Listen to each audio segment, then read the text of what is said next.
আসসালামু আলাইকুম, কেমন আছি আমরা সবাই? একটু কমেন্টে জানিয়ে দিই। আজকে আমাদের গুরুত্বপূর্ণ একটি ম্যারাথন ক্লাস অনুষ্ঠিত হতে যাচ্ছে। আমি ক্লাসে তোমাদের সাথে আছি জিলানী হোসেন জয়। আজকের আমরা কোন টপিক নিয়ে আলোচনা করতে যাচ্ছি সেটা একটু দেখে নিই। জাহাঙ্গীরনগর বিশ্ববিদ্যালয়ের বি ইউনিট C1 অর্থাৎ 17 তারিখে যে ইউনিটগুলোর পরীক্ষা অনুষ্ঠিত হবে। এরপর হচ্ছে রাবিয়া আছে, চবিয়া আছে, অন্যান্য বিশ্ববিদ্যালয় এবং হচ্ছে নার্সিং ভর্তি শিক্ষার্থীদের জন্য আজকের ক্লাসটি অত্যন্ত গুরুত্বপূর্ণ। শুরুতে আমি তোমাদের কাছে জানতে চাইবো আমার ভয়েস ক্লিয়ার আছে কিনা এবং কে কোন জেলা থেকে আমাদের ক্লাসটিতে যুক্ত হয়েছে একটু কমেন্টে ঝটপট জানিয়ে দাও। আমিও আমার জায়গা থেকে ক্লাসটি শেয়ার করে দিচ্ছি, একটু ঝটপট জানিয়ে দাও কে কোন জেলা থেকে আমাদের ক্লাসটিতে যুক্ত হয়েছে। এতটুকু নিশ্চয়তা দিচ্ছি, যেমন আজকে জগন্নাথ বিশ্ববিদ্যালয়ের বাংলা প্রশ্ন হুবহু কমন এসেছে, আমি কিন্তু পোস্ট করেছি। আজকের ক্লাসটি থেকে জাহাঙ্গীরনগর বিশ্ববিদ্যালয় বি ইউনিট এবং C1 ইউনিট, এরপর হচ্ছে রাবি আছে, চবি আছে, সাস্ট আছে, খুলনা বিশ্ববিদ্যালয়, তারপর হচ্ছে নার্সিং ভর্তি শিক্ষার্থীদের জন্য আজকের ক্লাসটি যে কতটা গুরুত্বপূর্ণ একটু পরেই বুঝতে পারবা। সবকিছু ঠিকঠাক থাকলে আমাকে জানাও, আমি মূল ক্লাসটি শুরু করব।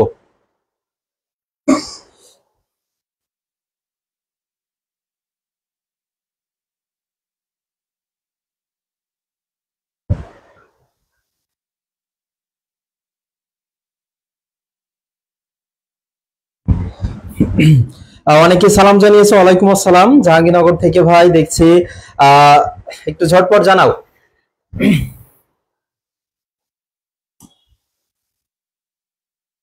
আমরা প্রথমে যে বিষয়টা নিয়ে আলোচনা করব যে সাজেশন অংশটুকু, কোন টপিক থেকে প্রশ্নগুলো আসতে পারে সেগুলো নিয়ে আলোচনা করব। এরপর হচ্ছে বিগত বছরের না, মানে একেবারে নতুন প্রশ্ন, যে প্রশ্নগুলো তোমরা আগে কখনো হয়তো বা দেখোনি, যারা মূল বইটা খুব ভালোভাবে পড়েছে, যাদের নখদর্পণে আছে, তারা কিন্তু এই প্রশ্নগুলোর উত্তর সবার আগে দিতে পারবে।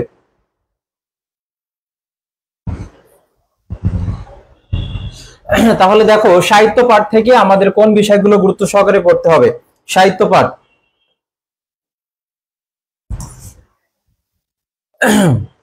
বাংলা প্রথম পত্র শর্ট সিলেবাসের অন্তর্ভুক্ত। এখন এখানে আমি বলেছি যে শর্ট সিলেবাস, কিন্তু রাজশাহীতে এবং চট্টগ্রাম বিশ্ববিদ্যালয়ে বলা হয়েছে যে ফুল সিলেবাস থেকে প্রশ্ন আসবে।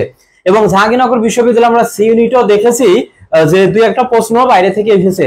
দেখো, 20টা প্রশ্নের মধ্যে যদি 2 থেকে 3টা প্রশ্ন একটু কঠিন থাকে, এই 2 থেকে 3টা প্রশ্ন কঠিন মানে সকলের জন্য কঠিন, সেক্ষেত্রে এই 2 থেকে 3টা প্রশ্ন যদি তুমি উত্তর নাও পারো তাহলে তোমার চান্সে কোনো কিছু সমস্যা হবে না। এই জন্য আমি তোমাদেরকে বলবো এই 2-3টা প্রশ্ন তোমরা স্কিপ করবা, কারণ বাকি যে 16-17টা রয়েছে সেটা উত্তর করলে তুমি ভালো পজিশন করতে পারবা। অন্তর্ভুক্ত পদ্যাংশ গদ্যাংশ পড়তে হবে। এইখান থেকে তোমাদের 5 বা 6 মার্ক আসবে, 5 বা 6 মার্ক আসবে। এবং কেমন প্রশ্নগুলো আসবে আমি ধারাবাহিকভাবে সবগুলো হচ্ছে তোমাদেরকে বলে দিব। এরপরে দেখো, বাংলা প্রথম পত্র অর্থাৎ গদ্যাংশ পদ্যাংশ বললাম, এবং সহপাঠ, নাটক, উপন্যাস থেকে প্রশ্ন থাকতে পারে, অর্থাৎ টোটাল থাকবে 8 থেকে 10টা। এই গদ্যাংশ পদ্যাংশ এবং নাটক উপন্যাস থেকে টোটাল প্রশ্ন থাকবে কয়টা বলো তো? 8 থেকে 10টা থাকবে। দেখো, নাটক থেকে কেমন প্রশ্ন আসতে পারে। নাটক থেকে তোমার এখান থেকে উক্তি আসবে, আবারও বলে দিচ্ছি আজকেও কিন্তু জগন্নাথ বিশ্ববিদ্যালয়ে তোমার এই উক্তি থেকে প্রশ্ন এসেছে। এবং উপন্যাস থেকে তোমার চরিত্র বিশ্লেষণ থেকে কোশ্চেন আসবে, একটা লাইন উঠিয়ে দিয়ে বলবে এটা কোন চরিত্রের সাথে সামঞ্জস্যপূর্ণ ছিল, বা তোমার পঠিত কোন চরিত্রের সাথে এটা সম্পর্ক স্থাপন করে, এমন টাইপের প্রশ্ন থাকবে। তাহলে দেখো, বি ইউনিটে যে তোমার 20টা প্রশ্ন থাকবে, প্রশ্নের প্যাটার্নটা হবে এমন, তোমার পদ্যাংশ থেকে থাকবে, কবিতা থেকে থাকবে 5 থেকে 6টা বা 7টা থাকতে পারে, আর নাটক উপন্যাস থেকে চরিত্র বিশ্লেষণ এবং উক্তি থেকে প্রশ্ন আসবে। শেষ মুহূর্তে কি করবা, যে উক্তিগুলো আছে, শর্ট লাইনগুলো আছে, সেগুলো একটু পড়বা। এবং আমি কিন্তু আজকে ক্লাসে একটা পূর্ণাঙ্গ তোমাদের প্রস্তুতি, যাতে খুব ভালোভাবে তোমরা প্রস্তুতি নিতে পারো, ভালোভাবে পরীক্ষা দিতে পারো, সেগুলো কিন্তু আমি স্টেপ বাই স্টেপ সবগুলো নিয়ে আলোচনা করব। তারপরে দেখো, কেমন প্রশ্ন হতে পারে এটা একটু এসএস দিয়ে রাখো। প্রশ্নটা কেমন হতে পারে তোমরা একটু নিজেদের টাইমলাইনে শেয়ার করে রাখো, ক্লাসটি তোমরা একটু নিজেদের টাইমলাইনে শেয়ার করে রাখো।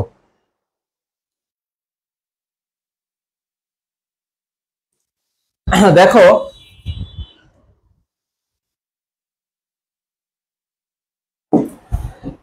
গদ্যের মূল পাঠ থেকে লাইন উঠিয়ে দিয়ে অর্থ জানতে চাইবে বা কার উক্তি, এমন প্রশ্ন আসবে। এটা কার উক্তি ছিল, এ ধরনের প্রশ্ন কিন্তু আসবে। তারপর দেখো কবিতার লাইনের অর্থ, পরের লাইন আগের লাইন আসতে পারে। যেমন সি অন ইউনিটে 6 নম্বর শিফটে একটা প্রশ্ন এসেছে সোনারতরী থেকে, তরু ছায়ামসি মাখা, তরু ছায়ামসি মাখা এর পরের লাইন কি, শূন্যস্থান টাইপের ছিল, তাহলে তারপরে কি হবে, গ্রামখানি মেঘে ঢাকা। ঠিক তেমনই ভাবে আজকেও কিন্তু জগন্নাথ বিশ্ববিদ্যালয়ে যেটা এসেছে, প্রতিদান থেকে, প্রতিদান কবিতা থেকে একটা লাইন উঠিয়ে দিয়ে পরের লাইন তোমার কাছে জানতে চেয়েছে। এই ধরনের প্রশ্নের জন্য তুমি প্রস্তুত থাকো। কোন বাক্যে চিত্রকল্পের ব্যবহার হয়েছে, এটা কিন্তু দেখো যেহেতু তোমাদের শিফট অনুযায়ী পরীক্ষা হচ্ছে, সেক্ষেত্রে প্রথম শিফটে যে প্রশ্নগুলো থাকবে, যে টপিকগুলো থেকে, বাকি শিফটগুলোতে কিন্তু একই টাইপের কোশ্চেন থাকবে। সেক্ষেত্রে চিত্রকল্পের ব্যবহার হয়েছে কবিতা থেকে, সেটা হতে পারে ফেব্রুয়ারি 1969 বা 18 বছর বয়স কবিতা, বা অন্যান্য প্রতিদান থেকে 4টা লাইন তোমাকে দিবে অপশনে, দিয়ে বলবে যে এখানে তোমার চিত্রকল্পের প্রয়োগ ঘটেছে কোন বাক্যে। এরপরে দেখো মূল বই থেকে তো শব্দার্থ আসতে পারে, যেমন তোমার সি ইউনিটে যেটা বিশ্লেষণ করে দেখলাম, অপরিস্কার থেকে এসেছে। তারপর হচ্ছে মাসি পিসি থেকে, মাসি পিসি থেকে কিন্তু শব্দার্থ বেশি এসেছে। মাসি পিসি খুবই গুরুত্বপূর্ণ, আমি অনেক শব্দার্থ আজকে রেখেছি যেগুলো তোমাদের পরীক্ষা আসার মতো। উপন্যাস থেকে একটা লাইন উঠিয়ে দিয়ে কোন চরিত্র, এমন টাইপের প্রশ্ন থাকবে, কোন চরিত্র। তারপরে দেখো নাটক থেকে উক্তি আসবে। যোগ বিভাগ, এরপরে দেখো যোগ বিভাগ থেকে প্রশ্ন আসবে, সেটা প্রাচীন যুগ আছে, মধ্যযুগ আছে এবং আধুনিক যুগ আছে। তোমাদের বিলাসী থেকে তোমার শব্দার্থ থেকে কিন্তু যোগ বিভাগ থেকে একটা প্রশ্ন এসেছে সি অন ইউনিটে। এমন ছিল যে পুরাণ মতে, পুরাণ মতে শেষ যুগ কোনটা, পুরাণ মতে শেষ যুগ কোনটা, একটু কমেন্টে জানিয়ে দাও। এরপরে দেখো সাহিত্য, বিশেষ করে কবি সাহিত্যিকদের লেখা, এখান থেকে তোমার হচ্ছে বিশ্ববিদ্যালয়তে আসবে এবং নার্সিংও কিন্তু একটা মার্ক আসবে। এখানে গুরুত্বপূর্ণ পত্রিকার নাম, কোনটি কোন ধরনের সাহিত্যকর্ম, যেমন আজকেও কিন্তু এসেছে শেষের কবিতা রবি ঠাকুরের কোন ধরনের রচনা, সেক্ষেত্রে কি হবে বলতো, উপন্যাস হবে। তারপরে এমন প্রশ্ন এসেছে নিচের কোনটি সুফিয়া কামালের কাব্যগ্রন্থ নয়, এগুলো একটু তোমাকে জানতে হবে। আর যোগ বিভাগ সম্পর্কে সম্যক ধারণা, আমি ক্লাসে আজকে এগুলো আলোচনা করব। তাহলে দেখো এই টাইপের প্রশ্নের জন্য তুমি প্রস্তুত হও, মানসিকভাবে তুমি প্রস্তুতি গ্রহণ করো। তারপরে দেখো আমরা পরের অংশে যাব। যারা শেয়ার করবে তারা ক্লাসের পূর্ণাঙ্গ পিডিএফটা পাবে, অন্যথায় পাবে না। ব্যাকরণ থেকে দেখো কোন প্রশ্নগুলো আসতে পারে, আমরা সি ইউনিটে দেখেছি ব্যাকরণ ওইভাবে আসেনি, কিন্তু তোমার বি ইউনিটে কিন্তু আসবে এবং অন্যান্য বিশ্ববিদ্যালয়ে কিন্তু আসবে। ধ্বনি ও বর্ণ প্রকরণ, এখান থেকে এসেছিল এমন যে ব্যঞ্জন বর্ণ অনুসারে ল, ল এটা কোন ধরনের বর্ণ, সেক্ষেত্রে দেখো অপশন ছিল কণ্ঠ ছিল, ওষ্ঠ ছিল, দন্তমূলীয় ছিল, কোনটা হবে আমাকে একটু জানাও। বর্ণের উচ্চারণ থেকে আজকেও কিন্তু অনেকগুলো প্রশ্ন এসেছে বর্ণের উচ্চারণ, এবং তোমাদের যাবে সি ইউনিটে এই দেখো যারা 6 নম্বর শিফটে পরীক্ষা দিয়েছো, এগুলো কিন্তু ছিল যে গদ্য এর উচ্চারণ কি, তারপর ছিল দেখো গঞ্জ, গঞ্জ, তারপরে ছিল দেখো সম্মান, এগুলো কিন্তু জাবির সি ইউনিটে এসেছে। তাহলে এটা একটু উত্তর করো তো, গদ্য এর উচ্চারণ কি, তারপরে গঞ্জ আছে, তারপরে দেখো হচ্ছে সম্মান আছে, এগুলোর উচ্চারণ কি হবে একটু জানাও। ধ্বনি পরিবর্তন, তারপর দেখো তন্ময় বলেছে রদ্দি কোন শব্দ যেগুলো যুক্ত বর্ণ থাকে এবং তোমার হচ্ছে দীর্ঘিকার থাকে, রেফ থাকে, ফলা থাকে, সেগুলো সংস্কৃত অর্থাৎ তৎসম। অভিধান বর্ণনা করো অনুযায়ী, আজকেও কিন্তু ঢাকা বিশ্ববিদ্যালয়ের বিজ্ঞান ইউনিটে একটা কোশ্চেন এসেছে। সন্ধি থেকে গত বছরের বি ইউনিটে কোশ্চেন ছিল। বাক্যের অংশ শ্রেণী বিভাগ, সমাস প্রত্যয়, তারপরে দেখো শব্দের শ্রেণী বিভাগ, এই শব্দের শ্রেণী বিভাগ দেখো এখান থেকে প্রতি বছর প্রশ্ন থাকে, যেমন সি ইউনিটে এসেছে, বি ইউনিটে আসবে, আজকে ঢাবিতে এসেছে, জগন্নাথেও এসেছে। উপসর্গ অনুসর্গ, একটা শব্দ দিয়ে বলবে এখানে কোন অর্থ প্রকাশ করেছে, এই যে অর্থ প্রকাশ টাইপের এ ধরনের প্রশ্ন থাকবে। ব্যাকরণিক শব্দ শ্রেণী অর্থাৎ পদ প্রকরণ, কোনটা বিশেষ্য, কোনটা ক্রিয়া বিশেষণ, কোনটা হচ্ছে অনুসর্গ, আবেগ শব্দ ব্যবহার হয়েছে কোনটিতে, এ ধরনের প্রশ্ন তোমরা পাবে।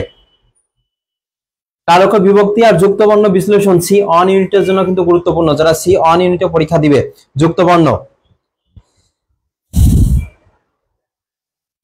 এরপর দেখো মুখস্থ পাঠ থেকে আমাদের কোনগুলো পড়তে হবে। এক কথায় প্রকাশ, বাগধারা, শব্দার্থ, সি তে এসেছে, শব্দার্থ থেকে এসেছিল। এরপর দেখো তোমাদের পারিভাষিক শব্দ থেকে এসেছিল।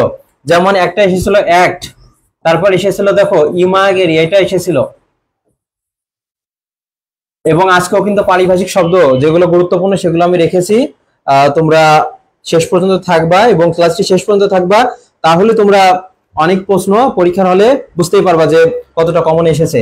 তারপর দেখো পারিভাষিক শব্দ পড়বা এখান থেকে, সমার্থক শব্দ, বি ইউনিটের জন্য গুরুত্বপূর্ণ শব্দার্থ, বাগধারা এবং এক কথায় প্রকাশও কিন্তু তোমার বি ইউনিটে আসবে। এবার আমরা মূল প্রশ্নে চলে যাব। আমাদের প্রথম প্রশ্নটি দেখো পুষ্পারতি। প্রথম প্রশ্নটি দেখো পুষ্পারতি শব্দটি কি যোগে গঠিত, একটু ঝটপট জানাও। পুষ্পারতি শব্দটি কি যোগে গঠিত?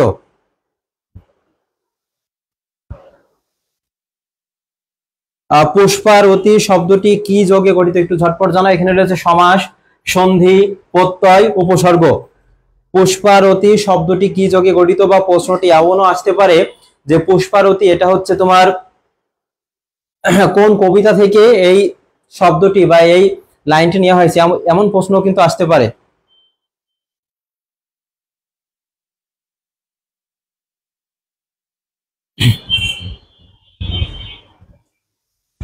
তাহলে দেখো এখানে পুষ্পারতি এটা হচ্ছে তাহারই পরে মনে কবিতা থেকে কিন্তু এই শব্দটি নেওয়া হয়েছে। আমরা এটা সমাসযোগে কিন্তু এটা হয় না, তারপর সমাসযোগে হবে। এরপরে দেখো এখানে আছে সন্ধি আছে, আর উপসর্গ তো শুরুতে বসে। আজকে কিন্তু এটা জগন্নাথ বিশ্ববিদ্যালয়ে এসেছে যে কোনটি আগে বসে এবং খাঁটি বাংলা উপসর্গ কয়টি, এই প্রশ্নটি ছিল। তাহলে উপসর্গ, এবং গত বছর সি অন ইউনিটে এসেছিল এটা। আর প্রত্যয় তো হবে না। তাহলে দেখো পুষ্পারতি এটা হচ্ছে পুষ্পের আরতি, এটা সমাস যোগেও হয়। আরেকটা দেখো আছে কি এখানে সন্ধি যোগে, সেটা কি পুষ্পযোগ আরতি। তাহলে দেখো যদি এই প্রশ্নটা আসে তাহলে অপশন হয় সমাস বা সন্ধি থাকবে, বা সমাস সন্ধি যদি দুইটাও থাকে তাহলে ক এবং খ এই টাইপের থাকবে। তাহলে দেখো পুষ্পের আরতি র বা এর থাকলে তখন সেটা ষষ্ঠী তৎপুরুষ হয়, আর পুষ্পযোগ আরতি এটা কিন্তু সন্ধি যোগে গঠিত হয়। এই টাইপের প্রশ্ন কিন্তু তোমার এসেছিল। যেমন সোনাতুরি থেকে এসেছিল বারেক শব্দটি কি যোগে গঠিত, বারেক শব্দটি কি যোগে গঠিত। তাহলে সন্ধি আর হচ্ছে তোমার সমাস যোগে দুইটা এখানে। পরের প্রশ্নটি দেখো, শব্দ অর্থ। কুহেলি শব্দের অর্থ কি জানাও তো।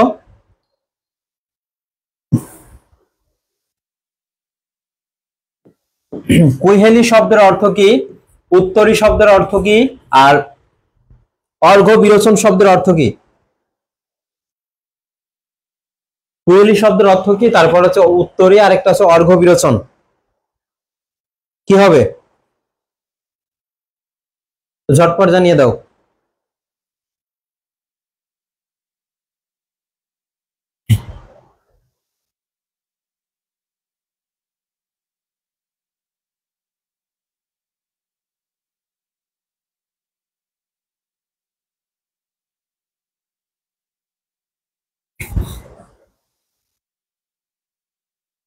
এবং যারা পরবর্তীতে এই ক্লাসে যুক্ত হয়েছে একটু নিজেদের টাইমলাইনে শেয়ার করে দাও। আর ভুল হোক সমস্যা নাই, ভুল থেকেই তো শিক্ষা নিবে, ভুল হোক উত্তর করতে থাকো।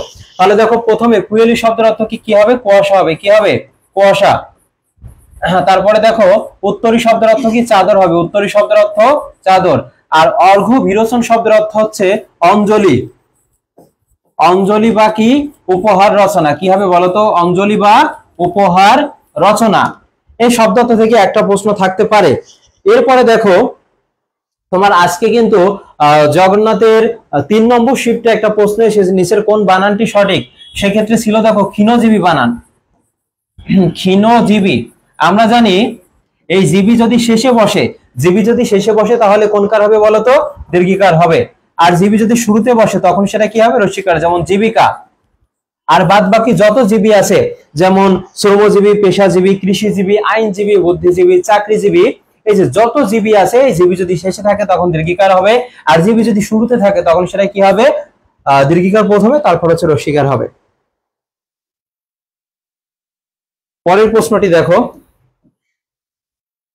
কহিল সে মৃদু মধু স্বরে, এর পরের লাইন কোনটি। এই টাইপের প্রশ্ন থাকবে, সেজন্য আমি একটা প্রশ্ন রেখেছি।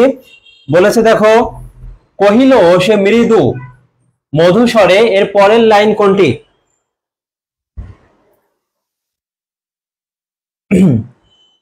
ক্লাসের পিডিএফ পেতে হলে উত্তর সহ ব্যাখ্যা সহকারে আছে প্রতিটি প্রশ্ন।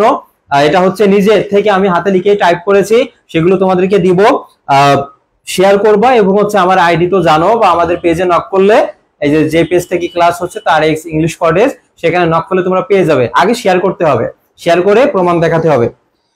তাহলে এখানে দেখো কি হবে, দক্ষিণ দুয়ার গেছে খুলি, অলোকের পাথার বাহিয়া, আর নাই হলো না হোক এবারে। বলো কি হবে এখানে, দেখি কে আগে উত্তর করতে পারে। আবু জাফর, এমডি সালেও, তারপরে মাসুদা আক্তার আমাদের সাথে আছে, উত্তর করো। রিমন কাজী আছে। কহিল সে মৃদু মধুস্বরে, এর পরের লাইন কি হবে, পরের পংক্তি কি, পরের চরণ কি, পরের লাইন কি, এই টাইপের আসতে পারে। পূজা রায় বলেছে, তারপর হচ্ছে আমাদের রাফি আছে, রাফি শিয়ারডান বলেছে। আর সঠিক উত্তর হবে গ হবে, কি হবে, নাই হলো না হোক এবারে। কি হবে তাহলে দেখো, নাই হোক না হলো, নাই হলো না হোক এবারে, এটা হচ্ছে পরের লাইন, অর্থাৎ কহিল সে মৃদু মধুস্বরে। এটা দেখো প্রশ্নটা এমন এসেছে তোমাদের যে সংলাপ নির্ভর কবিতা কোনটি, তাহলে সংলাপ নির্ভর কবিতা হচ্ছে তাহারই পরে মনে।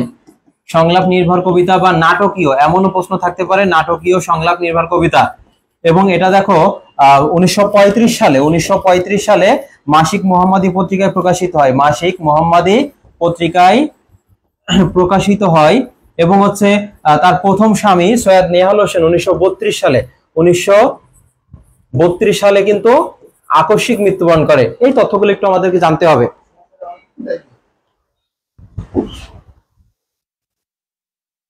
পরের প্রশ্নটি দেখো, উচ্চারণ থেকে কিন্তু তোমাদের প্রশ্ন এসেছে, তোমরা একটু উত্তর করতে থাকো। এই উচ্চারণগুলো আমার কাছে একটু মানে গুরুত্বপূর্ণ মনে হয়েছে, সেজন্য আমি দিয়েছি এখানে। তোমরা একটু উত্তর করো, যদিও আমি উত্তর পরবর্তীতে লিখে দিব সঠিক উত্তর। শুভ সুমি শিয়াব বলেছে চারের ছি হবে। এবার 5 নম্বরে দেখো, আমি উচ্চারণ অনেকগুলো রেখেছি, তোমরা একটু উত্তর করতে থাকো। সর্বর্ণ জীবনে আমার কমেন্টস দেখে নাই, যে দেখেছি।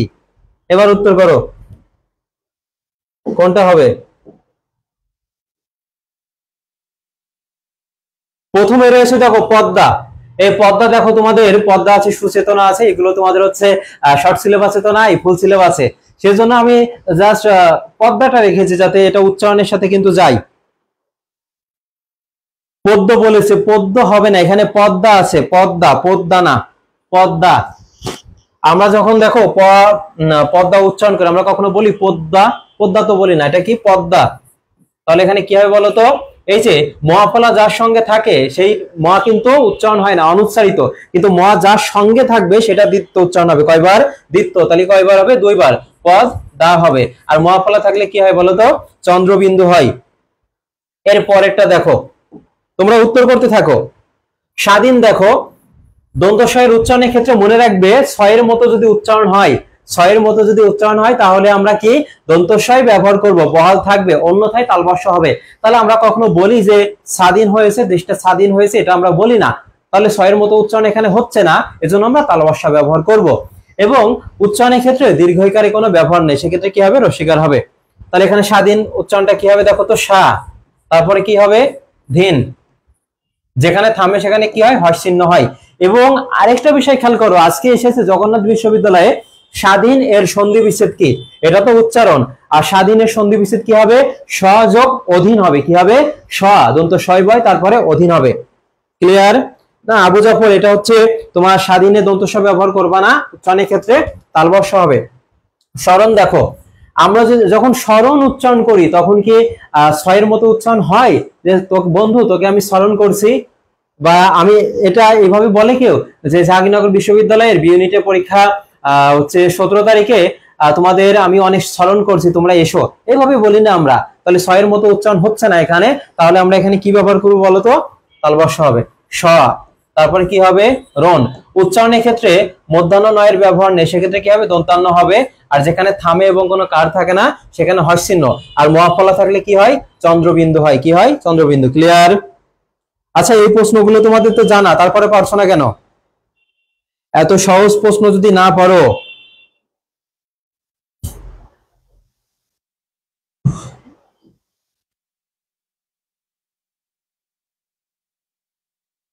আমরা 135 জন আছি।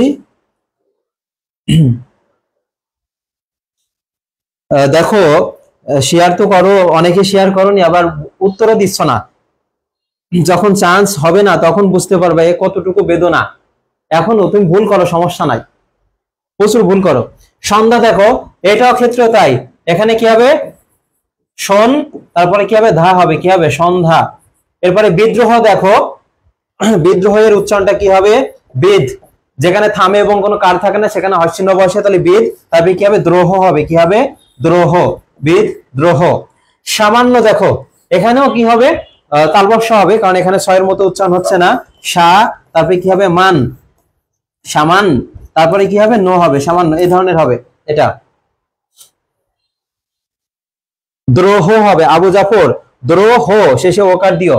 জ্ঞাত দেখো, তোমাদের জাবিতে এসেছিল যে জ্ঞান এর সন্ধে উচ্চারণ কি হবে, এবং তোমাদের ঢাবিতে এসেছিল। সেক্ষেত্রে দেখো, এই যে জ্ঞাত, এখানে হচ্ছে গয় জ ফলা চন্দ্রবিন্দু, তারপর হচ্ছে কি হবে? তয়কর হবে, জ্ঞাত। তোমরা আমাকে একটু জানাও জ্ঞান, তাহলে জ্ঞানের উচ্চারণ কি হবে? জ্ঞান, এটা জানাও। জ্ঞাত যদি উচ্চারণ এটা হয় তাহলে জ্ঞানের উচ্চারণ কি হবে? চন্দ্র, চন্দ্রবিন্দু দিও। পক্ষ দেখো, ব ফলা, ব ফলা শুরুতে থাকা, শেষে থাকে, ব ফলার উচ্চারণ হয় না, কিন্তু যে বর্ণের সঙ্গে থাকে সেই বর্ণটা দ্বিত্ব হয়। আর দ্বিত্ব মানে কি জানো? দই। তাহলে পক্ষ কি হবে বলো তো? এই যে পক, তারপরে কি হবে? কো হবে, কি হবে? পক্ষ, এটা। মৃন্ময়, এই যে ম ফলা আছে, তাহলে ম ফলার উচ্চারণ কিন্তু এখানে মাঝে আছে, এই জন্য বহাল থাকবে। তাহলে এখানে কি হবে? মৃন, তারপরে কি হবে? ময় হবে, মৃন্ময়। প্রকাশ, পয় র ফলা যদি শুরুতে থাকে, র ফলা শুরুতে থাকে, তখন সেটা কি হবে? ওকার হবে, কি হবে? ওকার। তাহলে প্রকাশ আছে, তাহলে এখানে কি হবে বলতো? প্রো, তারপর কি হবে? কাশ, প্রকাশ। যেখানে থামে কিন্তু ছয়ের মতো উচ্চারণ হচ্ছে, ছ। আর বলেছি ছয়ের মতো যখন উচ্চারণ হবে তখন আমরা সেখানে তালবস্য না দন্ত স ব্যবহার করব। তাহলে এখানে কি হবে বলতো? শ্রা, তারপর কি হবে? বন হবে, কি হবে? বন। উচ্চারণের ক্ষেত্রে মধ্যাহ্ন যেখানে থাকবে সেখানে দন্তান্ন ন হবে, তাহলে শ্রা বন হবে, এটা হবে উচ্চারণ। তারপরে দেখো ঔষধ, ও যদি থাকে তাহলে ও আর রস্য হবে, তাহলে এখানে কি হবে বলতো? ঔ। তারপর মধ্যনস্যা যদি থাকে, তারপর দন্তস্যা থাকে, সেক্ষেত্রে উচ্চারণের ক্ষেত্রে ছয়ের মতো উচ্চারণ না হলে তালবস্য হবে, তাহলে এখানে মধ্যনস্যার জায়গায় কি হবে? তালবস্য হবে, ঔ। তারপরে কি হবে? সদ হবে। উদ্বেগ, এটা কিন্তু ঢাবির করছেন। প্রশ্নটা এমন ছিল, নিচের কোন বানানটিতে বা কোনটিতে ব ফলার উচ্চারণ বহাল আছে? ওই যে মাঝে যদি থাকে তার উচ্চারণটা কি থাকবে? বহাল থাকবে। তাহলে এর উচ্চারণটা কি হবে বলতো? উদ, তারপর কি হবে? বেগ হবে, উদ্বেগ।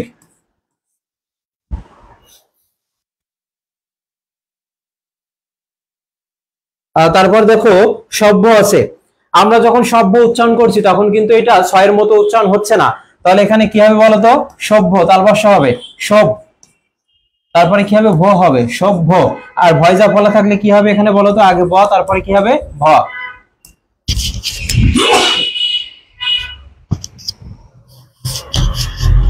ক্লিয়ার? তারপরে দেখো গ্রহ, এই যে শুরুতে যদি র ফলা থাকে তখন সেটা কি হবে? ওকার হবে, গ্রহ।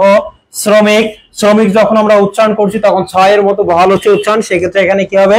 দন্ত স হবে, শ্র। তারপরে কি হবে? মেঘ। আর কামস কাটকা, কাম, কামস কাটে, দন্ত স এর জায়গায় কি হবে বলতো? চ হবে। সামনে এগুলো একটু গুরুত্বপূর্ণ। আর যেগুলো আসবে, তোমরা এর আগেও অনেক ক্লাস নেওয়া হয়েছে, সেখান থেকে তোমরা উচ্চারণ থেকে যদি প্রশ্ন আসে তাহলে উত্তর করতে পারবা। এই উচ্চারণ থেকে এমন প্রশ্ন থাকতে পারে, দেখো রোমান সংখ্যা টাইপের থাকতে পারে, যেমন ইউনিটে এসেছে রোমান সংখ্যা একে একটা দিবে, দুই একটা দিবে, তিনে একটা, নিচে তোমাকে বলবে নিচের কোনটি সঠিক, 1 2 1 2 3, এই টাইপের কিন্তু প্রশ্ন থাকবে।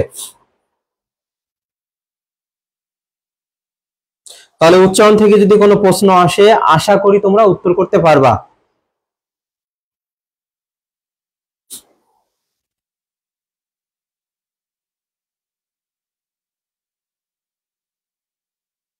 পরের অংশে যাব আমি। দেখো নিচের কোনটি সামাজিক উপন্যাস? এই টাইপের প্রশ্ন সাধারণত তোমরা ওইভাবে পড়ো না, বা তোমাদেরকে ওইভাবে পড়ানো হয় না, কিন্তু আমি কিন্তু তোমাদের অফলাইনে এগুলো পড়িয়েছি। কোনটা সামাজিক উপন্যাস, মনস্তাত্ত্বিক উপন্যাস। দেখো জাবির সি ইউনিটে তোমাদের এসেছিল কোনটি? মনস্তাত্ত্বিক উপন্যাস। আমরা জানি যে রবি ঠাকুরের যে উপন্যাসগুলো আছে তার মধ্যে হচ্ছে একটা ছিল তোমাদের চতুরঙ্গ। নিচের কোনটি মনস্তাত্ত্বিক উপন্যাস? এই প্রশ্নটা এসেছিল, সেটা সঠিক উত্তর হবে কি? চতুরঙ্গ হবে। আর এখানে আমি বলেছি যেহেতু বি ইউনিটের পরীক্ষা, সেক্ষেত্রে দেখো এখানে বলেছি যে নিচের কোনটি সামাজিক উপন্যাস? যোগাযোগ, জন্মদিনে, তারপর বলাকা, আর একটা হচ্ছে ডাকঘর। এখানে উত্তর দেওয়াই আছে, তারপরে তোমরা একটু করো কি হবে। সামাজিক উপন্যাস কোনটি? সামাজিক উপন্যাস ঝটপট জানাও, সামাজিক উপন্যাস কোনটি? তাহলে দেখো এখানে জন্মদিন, এটা হচ্ছে কি কাব্য, এটা কি কাব্যগ্রন্থ। এরপরে বলাকা, বলাকা এটা কোন ধরনের রচনা? এটা কি হবে? এটাও কাব্য। আর ডাকঘর, এটা কি নাটক, ডাকঘর কি নাটক। তাহলে উপন্যাস কোনগুলো? উপন্যাস হচ্ছে তোমাদের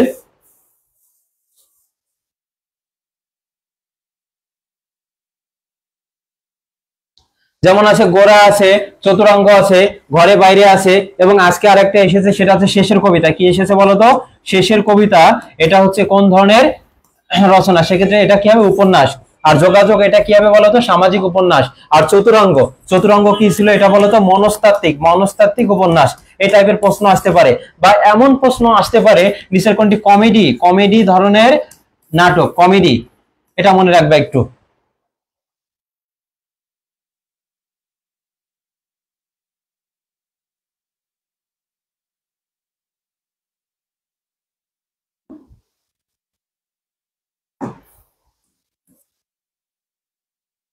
এরপর বলো 7 নম্বর, ওগো তুমি কোথা যাও কোন বিদেশে, বারেক ভিড়াও তরি কুলেতে এসে। এখানে বারেক শব্দের সন্ধি বিচ্ছেদ কি?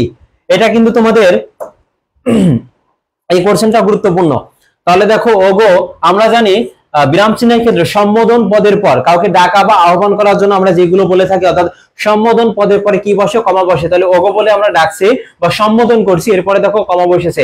বারেক, দেখো বারেক শব্দের অর্থ কি? একবার। বারেক শব্দের অর্থ কি? একবার।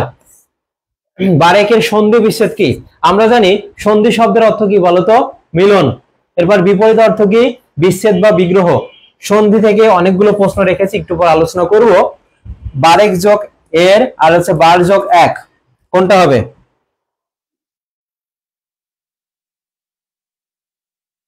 বা এই লাইনটা দিয়ে তোমাকে বলতে পারে যে এটা কোন কবিতার অংশ।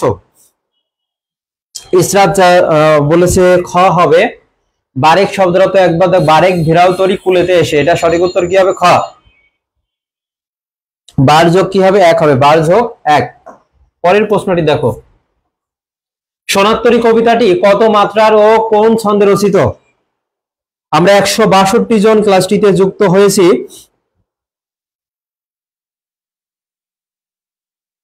সোনাত্তরী কবিতাটি কত মাত্রার এবং কোন ছন্দে রচিত? আজকেও কিন্তু একটা এসেছে, গতকাল এসেছিল যে 18 বছর বয়স কবিতাটি কোন ছন্দে রচিত?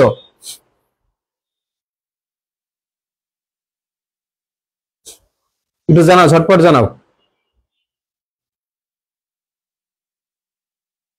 যারা পরে এসেছো নিজেদের টাইমলাইন একটু শেয়ার করে রাখো। আমি এই বাদ বাকি অংশগুলো একটু লিখে দিচ্ছি। দেখো যদি বলা হয় মাত্রাবৃত্ত ছন্দে রচিত কোনগুলো? মাত্রাবৃত্ত,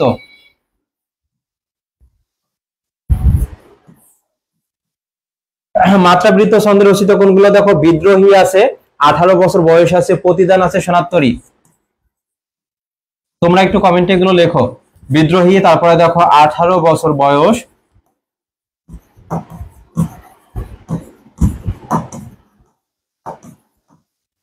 তারপরে দেখো আছে এখানে সোনাত্তরী আছে। এবং সোনাত্তরী কিসের প্রতীক? এটাও কিন্তু আজকে এসেছে, মহাকালের প্রতীক হবে। কি হবে? মহাকালের প্রতীক।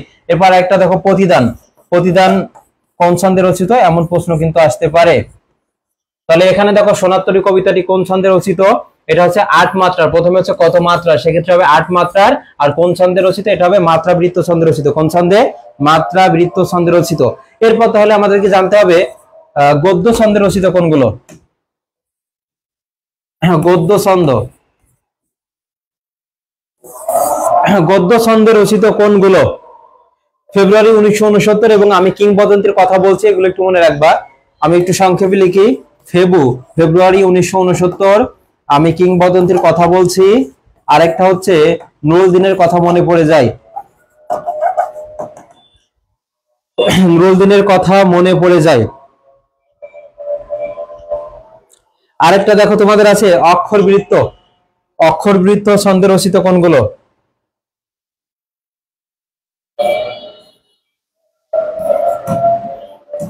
অক্ষরবৃত্ত ছন্দে রচিত কোনগুলো? বিভীষণের প্রতি মেঘনাদ, এটা একটু মনে রাখবে। যেহেতু হচ্ছে মাইকেল মধুসূদন দত্তের কবিতা, সেক্ষেত্রে এটা এখান থেকে কিন্তু প্রশ্ন আসে প্রতি বছরই। বিভীষণের প্রতি মেঘনাদ। এরপরে দেখো তোমাদের হচ্ছে পদ্মা তাহারই পরে মনে। পদ্মার একটা কি বলতো? তাহারই পরে মনে। এইগুলো এখান থেকে যে কোনো ভার্সিটিতে একটা প্রশ্ন আসবে তোমাদের, যে কোন কবিতা কোন ছন্দে রচিত। বুঝতে পেরেছো এটা? তাহলে এখানে মাত্রাবৃত্ত বিদ্রোহী, 18 বছর বয়স, সোনার তরী প্রতিদান। এরপরে দেখো গদ্য ছন্দ ফেব্রুয়ারি 1969 আছে। আমি কিংবদন্তির কথা বলছি, আমি আমার পূর্বপুরুষের কথা বলছি। আজকে একটা প্রশ্ন এসেছে, তার করতলে তার পিঠে রক্ত জবার মতো ক্ষত ছিল। তার পিঠে রক্ত জবার মতো ক্ষত ছিল, কারণ যারা আক্রমণ করেছে শোষক শ্রেণী, তারা হচ্ছে কাপুরুষ ছিল, পিছন থেকে আক্রমণ করেছে পিঠে, তারা পিছন থেকে, সম্মুখ যুদ্ধে তারা এইভাবে আসেনি। তাহলে এটা কি হবে বলতো? যে আমার পূর্বপুরুষের পিঠে কি ছিল? রক্ত জবার মতো ক্ষত ছিল, কারণ তারা কি ছিল? কৃতদাস ছিল। এটা ঘ নম্বর অপশনে ছিল। আর অক্ষরবৃত্ত হবে বিভীষণের প্রতি মেঘনাদ, পদ্মা তাহারই পরে মনে। পরের প্রশ্নটা দেখো, সোনারতরী কবিতায় বিদেশ কিসের প্রতীক? বলো, সোনারতরী কবিতায় বিদেশ কিসের প্রতীক? একটু ঝটপট জানাও।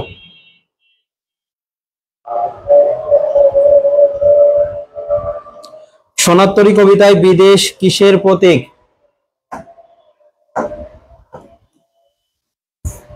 যদি বলা হয় সোনারতরী কিসের প্রতীক, তাহলে কি হতো দেখো,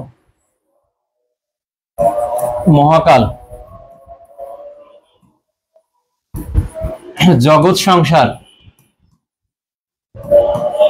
আর একটা মনে রাখবা প্রবহমান সময়। প্রবহমান সময়। হ্যাঁ, আমরা 175 জন আছি ক্লাসটিতে, দেখি শেয়ার কতটা?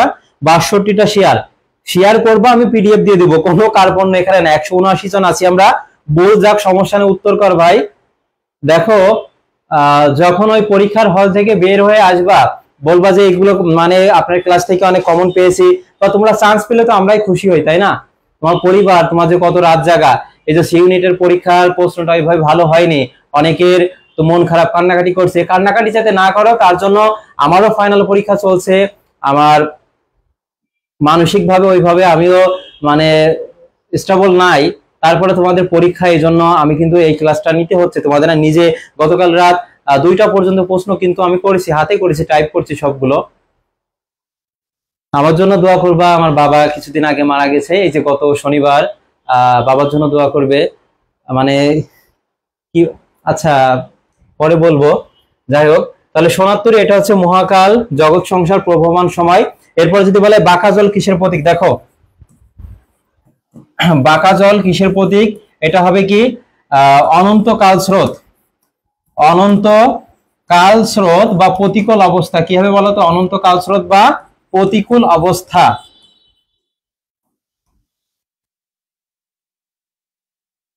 এরপরে দেখো ছোট ক্ষেত কিসের প্রতীক? ছোট ক্ষেত হচ্ছে পৃথিবীর যে দুনিয়াবী জীবন সেটাকে বুঝিয়েছে। তারপর হচ্ছে তোমাদের যদি বলা হয় সোনার ধান কিসের প্রতীক, এটা তোমরা জানাও। সোনার ধান, হ্যাঁ এটা হচ্ছে, একজন বলেছে এটা কি জাতীয় বিশ্ববিদ্যালয় ক্লাস, সাদিয়া আফরিন। এটা বাংলা সকল বিশ্ববিদ্যালয়ের জন্য, বাংলা সব জায়গার জন্য সেম। সোনার ধান কিসের প্রতীক আমাকে জানাও। বিদেশ, এখানে দেখো সোনারতরী কবিতায় বিদেশ হচ্ছে চিরায়ত শিল্পা লোকের প্রতীক। চিরায়ত শিল্প লোকের প্রতীক হবে। সোনার ধান কিসের প্রতীক, এটা জানাও। সোনার ধান কিসের প্রতীক? যারা আজকের ক্লাসের পিডিএফটা পেতে চাও, এই পেজে নক করবা, বা হচ্ছে আমি আমার আইডি থেকে রিয়াক্ট দিয়ে দিচ্ছি, সেই আইডিতে হচ্ছে তোমরা নক করলে পেয়ে যাবে। এবং হচ্ছে 17 তারিখে সবকিছু ঠিকঠাক থাকলে শহীদ মিনারের পাশেই কিন্তু আমরা আমাদের টিম থাকবে, সেখানে তোমরা অবশ্যই আসবে, অন্তত একটু দেখা হবে। জিলানি হাসান জয় থেকে দেখো আমি রিয়াক্ট দিয়েছি 3টা রিয়াক্ট। তাহলে এখানে কি হবে, সোনার ধান, এটা হচ্ছে শ্রেষ্ঠ শিল্পকর্মের প্রতীক। তারপর দেখো ড্যাশ, যতদিন পর্যন্ত প্রশমিত না হবে ততদিন এই বিদ্রোহী কবিসত্তা শান্ত হবে না। আমার কেন জানি মনে হচ্ছে এই প্রশ্নটা এসে যেতে পারে, কারণ এই টাইপের প্রশ্ন কিন্তু আসে। তনিমা রয় এই যে বলেছে, যতদিন পর্যন্ত প্রশমিত না হবে ততদিন এই বিদ্রোহী কবিসত্তা শান্ত হবে না। তাহলে কোনটির কথা বলা হয়েছে, বিদ্রোহী ও বংশীবাদক নাকি উৎপীড়িত জনতার ক্রন্দন রোল? দেখি এটা কে আগে উত্তর করতে পারে। শহীদ মিনারের পাশে থাকবো এবং কে কি নিতে চাও বলো, ট্রিট নিবা নাকি দিবা সেটা একটু জানিয়ে দিও, এবং আগামীকাল বা পরশুর মধ্যে সি ইউনিটের রেজাল্টটা দিয়ে দিতে পারে।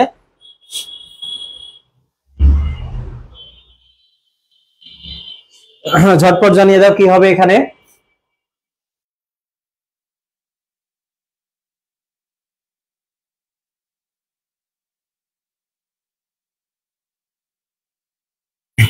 তাহলে এখানে দেখো এটা মূল বই থেকে আমি নিয়েছি ওইভাবে, যে উৎপীড়িত জনতার ক্রন্দন রোল যতদিন পর্যন্ত প্রশমিত মানে না কমবে ততদিন পর্যন্ত কাজী নজরুল ইসলামের যে বিদ্রোহী সরকার তিনি সবসময় কি করেছে, অন্যায়ের বিরুদ্ধে সোচ্চার ভূমিকা অবতীর্ণ হয়েছে এবং সাম্যবাদী কথা তিনি বলেছেন।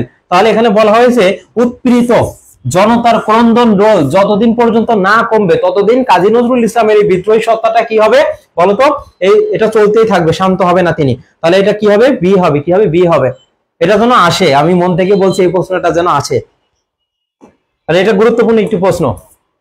তারপরে দেখো বিদ্রোহী কবিতাটি কোন ছন্দে রচিত, বিদ্রোহী কবিতাটি কোন ছন্দে রচিত, একটু আগেই কিন্তু আলোচনা করেছি।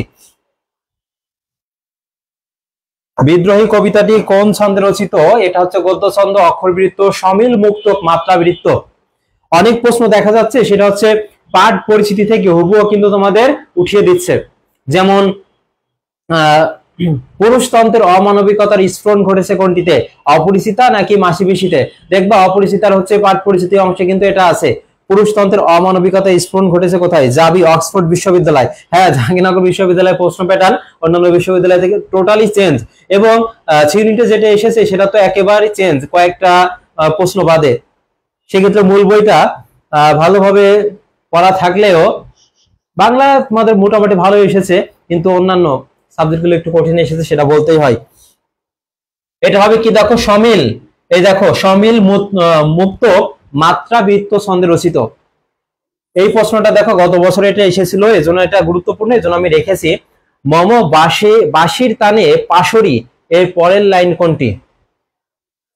বা এখানে প্রশ্নটা এমন ছিল, এক হাতে বাঁকা বাঁশের বাঁশরি, তাহলে দেখো বাঁশরি দ্বারা কি বুঝিয়েছে, প্রেম। আর এক হাতে ছিল দেখো রণতুর্য, রণতুর্য দ্বারা কি বুঝিয়েছে বলতো, বিদ্রোহী সত্তা। কি বিদ্রোহী সত্তা বা বিনাশী সত্তাকে বুঝিয়েছে, বিদ্রোহী বা বিনাশী সত্তা।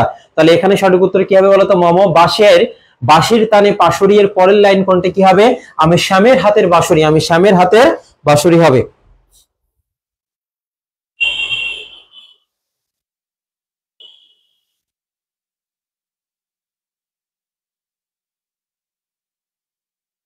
আর এখানে দেখো যদি বলতো মম এক হাতে বাঁকা বাঁশের বাঁশরি আর হাতে রণতুর্য, তাহলে বাঁশরি দ্বারা প্রেমকে বুঝিয়েছে, আর রণতুর্য দ্বারা কি বিদ্রোহী সত্তাকে বুঝিয়েছে, রণতুর্য দ্বারা বিদ্রোহী সত্তাকে বুঝিয়েছে। পরের প্রশ্নটি দেখো,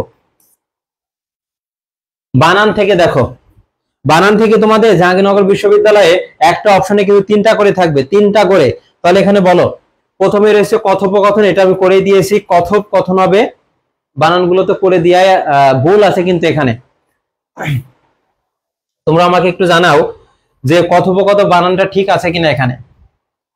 যদিও এখানে লিখে দেওয়াই আছে, তারপরে তোমরা একটু কমেন্টে এটা লেখো, তাহলে একটা পড়ার থেকে লেখা অনেক গুরুত্বপূর্ণ। যেমন আজকে তোমাদের এসেছে জগন্নাথের নিঃশ্বাস, নিঃশ্বাস বানান এটা ঠিক আছে কিনা একটু জানাও। আর একটা এসেছে শিরচ্ছেদ,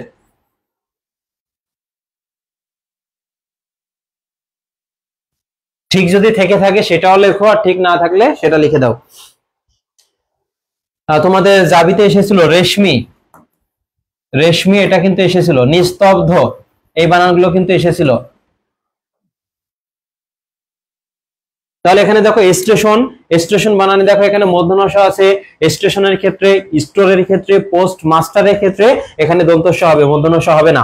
লুণ্ঠন দেখো এই যে ট বর্গীয় ধ্বনি তৎসম শব্দে কি হয়, মূর্ধন্য ন হয়, সেক্ষেত্রে এখানে কি হবে, মূর্ধন্য। আর কিন্তু লণ্ঠন বানানে কিন্তু তোমাদের এসেছিল যেটা কিন্তু দন্তান্ন ন ছিল, লণ্ঠন।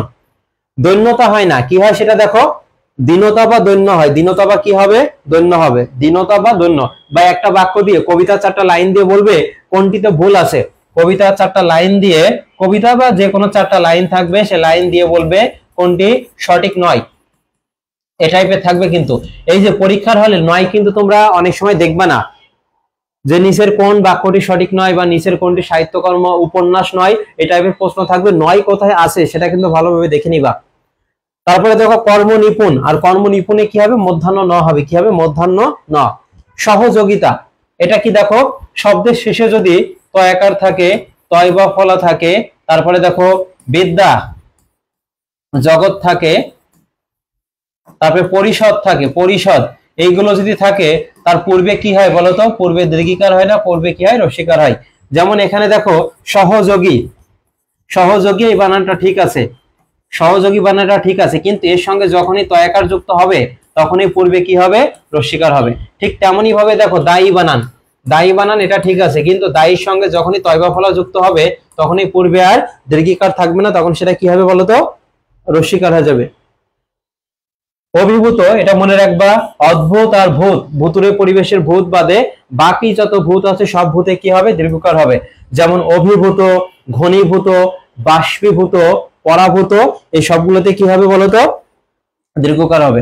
অপরাহ্ন, আর অপরাহ্ন বানানে কি হবে, শেষে নটা কোথায় হবে, নিচে হবে, আর ন যখন নিচে থাকে তখন সেটা কি হয়, মধ্যাহ্ন ন হয়। নিশিথিনী, এটা এইভাবে মনে রাখবা, রস্যি দীর্ঘি, রস্যি দীর্ঘি, এটা। নিস্তব্ধ, এই বানানটা অলরেডি এসেছে পরীক্ষায়, দন্ত সহিতয় তারপর বয়দয় হবে, নিস্তব্ধ।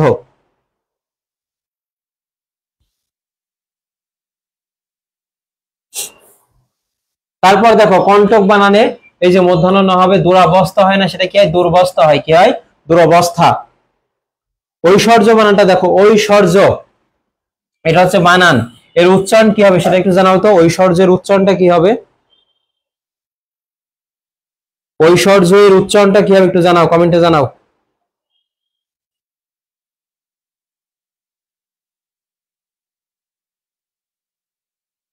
ঐশ্বর্যের উচ্চারণ কি হবে, ওই যদি থাকে মনে রাখবা, ওই থাকলে সেখানে ও আর ঐশ্বর্য হবে। আর যা এখানে কি আছে দেখো, ব ফলা আছে, সেক্ষেত্রে কি হবে, এখানে ব ফলার উচ্চারণ হবে না, কিন্তু সেই বর্ণটা দিতে হবে, ঐশ। তারপরে কি হবে, সোর।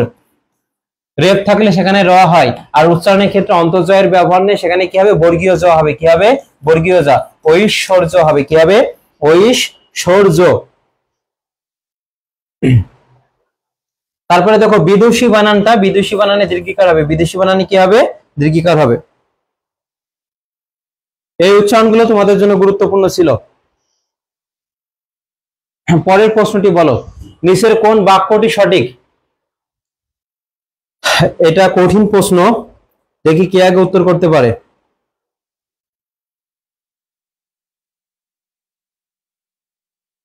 অনেকের কাছে এই প্রশ্নটি কঠিন।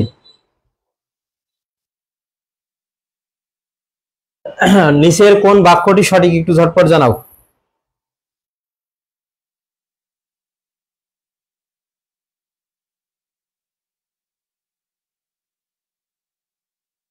ওই যে বললাম 4টা লাইন দিয়ে তোমাকে বলবে এখানে কোনটি ভুল আছে, এই টাইপের প্রশ্ন থাকবে। যেমন এখানে বলেছে বরকতের চোখ আজ আলোচিত ঢাকা, আচ্ছা বরকতের চোখ আলোচিত ঢাকা কোনটা ছিল বলতো, বলো তো তোমরা, বরকত ছিল নাকি সালাম ছিল এখানে।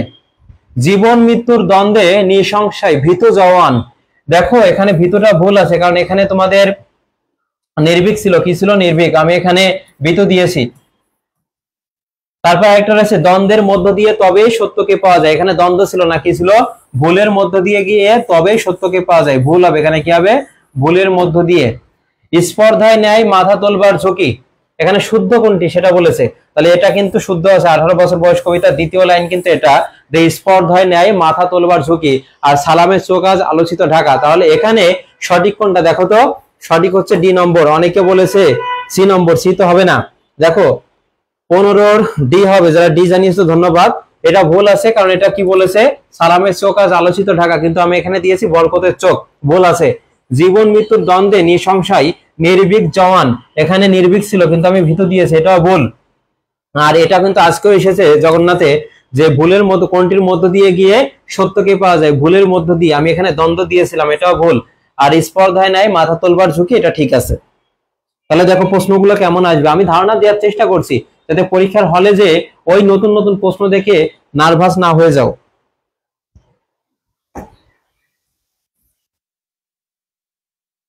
কঠিন না, একটু বড় প্রশ্ন মনে হচ্ছে, কিন্তু উত্তর খুবই সোজা, এবং এই টাইপের দিয়ে একটা প্রশ্ন থাকবে তোমাদের। আমাদের বিশ্বাস, মুক্ত বুদ্ধির সহায়তায় সুপরিকল্পিত পথেই কল্যাণময় পৃথিবী রচনা সম্ভব। মানুষকে মানুষ হিসেবে এবং মানবিক বৃত্তির বিকাশের পথেই বেড়ে উঠতে হবে। উক্তিগুলো কোন গল্প থেকে নেওয়া হয়েছে? এমন লাইন উঠিয়ে দিয়ে, কয়েকটা লাইন উঠিয়ে দিয়ে তোমাকে বলবে কোন জায়গা থেকে এটা চয়ন করা হয়েছে, নেওয়া হয়েছে, এই ধরনের প্রশ্ন থাকবে, একটা পাবে, বলো কোনটা হবে।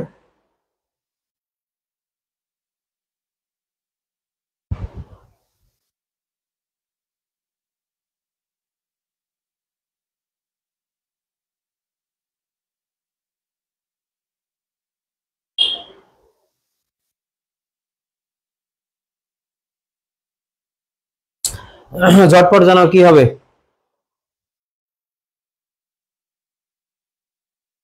তাহলে এখানে দেখো, বিলাসিতা কিন্তু এমন কথা নেই, বিলাসিতা দুই মানব মানবীর অসাধারণ প্রেমের মহিমা প্রকাশিত হয়েছে, অসাধারণ প্রেমের মহিমা প্রকাশিত হয়েছে। এবং এখান থেকে শব্দার্থ গুলো পড়বা, শব্দার্থ এবং চরিত্র বিশ্লেষণ কে কে আছে, শব্দার্থ এবং কি একটু শেষ মুহূর্তে দেখবা, চরিত্র বিশ্লেষণ এবং শব্দার্থ দেখবা। শব্দার্থ থেকে কিন্তু একটা এসেছে, আমার পথ, আমার পথ দেখাবে আমার কি সত্য, কাজী নজরুল ইসলামের। এরপরে মাসি পিসি দেখো, আরেকটা হচ্ছে মানব কল্যাণ, তাহলে এখানে কি হবে, মানব কল্যাণ হবে, সঠিক উত্তর কি হবে, মানব কল্যাণ।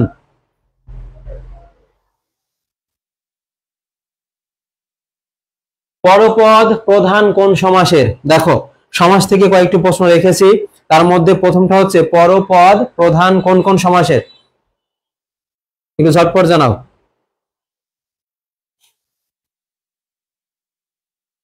অনেক প্রশ্ন আছে, শেষ পর্যন্ত থাকো, অনেক কয়েকটা প্রশ্ন হুবহু কমন পেয়ে যাবে।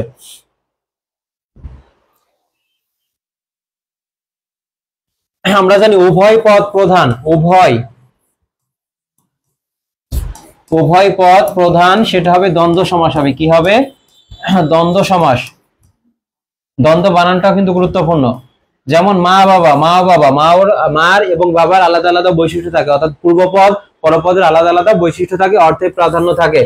আর পূর্বপদ প্রধান সমাসের থেকে যে পূর্বপদ প্রধান, সেটা কি হবে, অব্যয়ভাব সমাস হবে, কি হবে, অব্যয়ী ভাব সমাস। এরপরে দেখো পরপদ মানে পরের পদ প্রধান, সেটা কি হবে, কর্মধারায় তৎপুরুষার দিব, কি কি হবে বলতো, তোমরা একটু কমেন্টে এটা লেখো, কর্মধারায় তৎপুরুষ, কর্মধারায় তৎপুরুষ, আর একটা হচ্ছে দিগু, কি হবে, দিগু হবে, দিগু। আর কোন পদই প্রধান নয়, তৃতীয় একটা পদ আসবে, সেটা কি হবে বলো, যে বহুব্রীহি সমাস আছে না, বহুব্রীহি, গত বছর এটাও কিন্তু এসেছে, কোন পদই প্রধান নয়, তৃতীয় একটা পদ আসবে, সেটা প্রধান হবে বহুব্রীহি সমাস। বহুব্রীহি কোন সমাস, এটাও বহুব্রীহি সমাস হবে, কারণ এর ব্যাসবাক্য হচ্ছে বহু ধান আছে যার, বহু ধান আছে যার। তাহলে পরপদ প্রধান মানে পরের পদ প্রধান হবে কর্মধারায় তৎপুরুষ দিগু। এরপর হচ্ছে উভয় পদ প্রধান দ্বন্দ্ব সমাসের, পূর্বপদ হচ্ছে অব্যয়ভাব সমাস, আর বহুব্রীহি সমাসের হচ্ছে তৃতীয় পদ প্রধান। ক্লিয়ার এটা?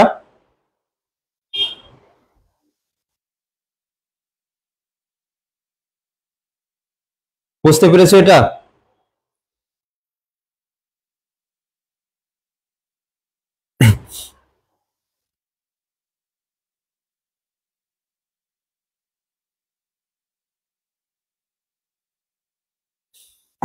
পরের প্রশ্নটি দেখো, সমাস থেকে কয়েকটি প্রশ্ন রেখেছি। সাহেব বিবি ও গোলাম, এটা কোন সমাস এবং এর ব্যাস বাক্যটা লেখো। করপল্লব, বৈষম্য বিরোধী আছে, অগ্রজ আছে, সাহিত্য সভা, সুখ সাগর, গণতন্ত্র, পঞ্চনাথ। যেমন আজকে আরেকটা এসেছে যে জগন্নাথে এসেছে গদিচ্যুত, এটা কোন সমাস? বা প্রশ্নটা এমনও থাকতে পারতো ক্ষমতা, ক্ষমতাচ্যুত, তাহলে এটা দেখো, যেটা সম্পর্ক মাইনাস বোঝাবে, কি বোঝাবে? সম্পর্ক মাইনাস। যেমন এখানে দেখো গদিচ্যুত মানে গদি হতে চ্যুত মানে গদি থেকে সে সম্পর্ক মাইনাস হয়েছে, ক্ষমতাচ্যুত। এটা কি হবে? পঞ্চমী তৎপুরুষ হবে। কি হবে? পঞ্চমী তৎপুরুষ, পঞ্চমী তৎপুরুষ হবে। ঠিক তেমনি ভাবে দেখো সাহেব বিবি ও গোলাম, এটা কিন্তু গত বছরের প্রশ্ন। যদি একের অধিক পদ থাকে, এখানে একটা দুইটা তিনটা পদ আছে, তাহলে দেখো যে দুই বা ততোধিক যদি পদ থাকে তখন সেটা কি হবে? বহুপদী দ্বন্দ্ব হবে। কি হবে? বহুপদী দ্বন্দ্ব, বহুপদী দ্বন্দ্ব হবে। তাহলে শেষটার আগে ও হবে, সাহেব বিবি ও গোলাম, সাহেব বিবি ও গোলাম হবে। এরপর দেখো কর পল্লব কোন সমাস। তাহলে পূর্বপদ হচ্ছে কর, পরপদ হচ্ছে কি? পল্লব। তাহলে দেখো কর মানে কি? বাহু, কর মানে কি? বাহু। আর পল্লব মানে কি? লতাপাতা। তাহলে বাহু আর লতাপাতা কখনো এক জিনিস না। তাহলে দুইটার মধ্যে যদি অসমজাতীয় তুলনা বোঝায় বা ব্যাসবাক্য মিথ্যা হয়, তাহলে সেটা কি হবে? উপমিত হবে। তাহলে ব্যাসবাক্য কি হবে? কর পল্লবের ন্যায়, কর পল্লবের ন্যায় হবে।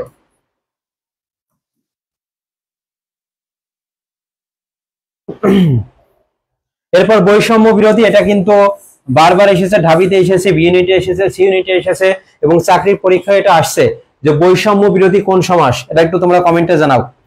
আর অগ্রজ দেখো, অগ্রজ কোন সমাস? অগ্রে জন্মে যা।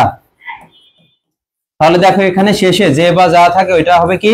উপপদ তৎপুরুষ সমাস। যেমন খেচর, আকাশে চলে যে, জলচর, জলে চলে যে, এগুলো কি হবে বলতো?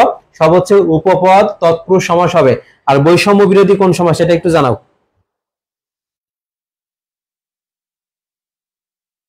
বৈষম্য বিরোধী কোন সমাস? বৈষম্য বিরোধী কোন সমাস একটু জানাও।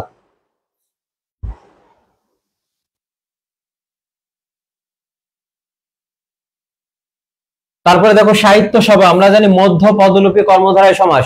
মধ্যপদ যদি লোপ পায় তখন সেটা কি হবে? মধ্য পদলোপী কর্মধারায় সমাস। এখন মধ্যপদ থেকে কোনগুলো লোপ পাবে? আশ্রিত, মিশ্রিত, বিষয়ক, শোভিত। ঠিক তেমনি ভাবে এখানে দেখো সাহিত্য সভা, এর ব্যাসবাক্য কি হবে? সাহিত্য বিষয়ক সভা। কি হবে বলতো? সাহিত্য বিষয়ক সভা। এটা কি হবে? মধ্য পদলোপী কর্মধারায় সমাস। তনিমা রায়, ধন্যবাদ তোমাকে। পূজা রায়, সুখ সাগর, আমরা যেটা হচ্ছে করেছি, যেমন নিত্য সমাস করেছি এবং হচ্ছে কি তোমার দেখো উপমান আছে, উপমিত আছে, আর রূপক কর্মধারয় সমাস আছে। রূপক কর্মধারয় সমাসের ক্ষেত্রে আমরা করেছি পূর্বপদ হবে অদৃশ্যমান, পরপদ হবে দৃশ্যমান মানে দেখা যাবে। তাহলে ঠিক তেমনই হবে এটা। দেখো সুখ সাগর, সুখ তো সাধারণত দেখা যায় না, আর সাগর দেখা যায়, তাহলে এটা কি হবে বলতো? সুখ রূপ সাগর। জাবিতে এসেছিল প্রেম ডোর, প্রেম ডোর কোন সমাস? তাহলে এটাও কি হবে বলতো? রূপক কর্মধারায় সমাস হবে। কি হবে? রূপক কর্মধারায়। তারপরে দেখো বিষাদ সিন্ধু, বিষাদ সিন্ধু, এগুলো সব কি হবে? এই যে বিষাদ, দুঃখ কষ্ট দেখা যায় না, সিন্ধু না, যেটা দেখা যায়, তাহলে পূর্বপদ অদৃশ্যমান, পরপদ দৃশ্যমান দেখা যাবে, সেটা হবে রূপক কর্মধারয় সমাস হবে। গণতন্ত্র, গণের তন্ত্র, এটা কি হবে? গণের তন্ত্র। ষষ্ঠী তৎপুরুষ হবে। কি হবে? র বা এর থাকলে সেটা কি হয়? ষষ্ঠী। পঞ্চনদ, তারপর হতে পারে এখানে সপ্তাহ কোন সমাস? পঞ্চনদ, সপ্তাহ। তারপর হতে পারে চৌরাস্তা, চৌরাস্তা, এগুলো কোন সমাস বলতো? প্রথমে সংখ্যা থাকবে, শেষে থাকবে সমাহার, এবং এই সমস্ত পদটি দ্বারা অনেকগুলো জিনিসের সমষ্টি বোঝাবে। পঞ্চনাথ, সপ্তাহ, চৌরাস্তা, এগুলো দেখো কি হবে বলতো? দ্বিগু সমাস হবে। কি হবে? দ্বিগু সমাস।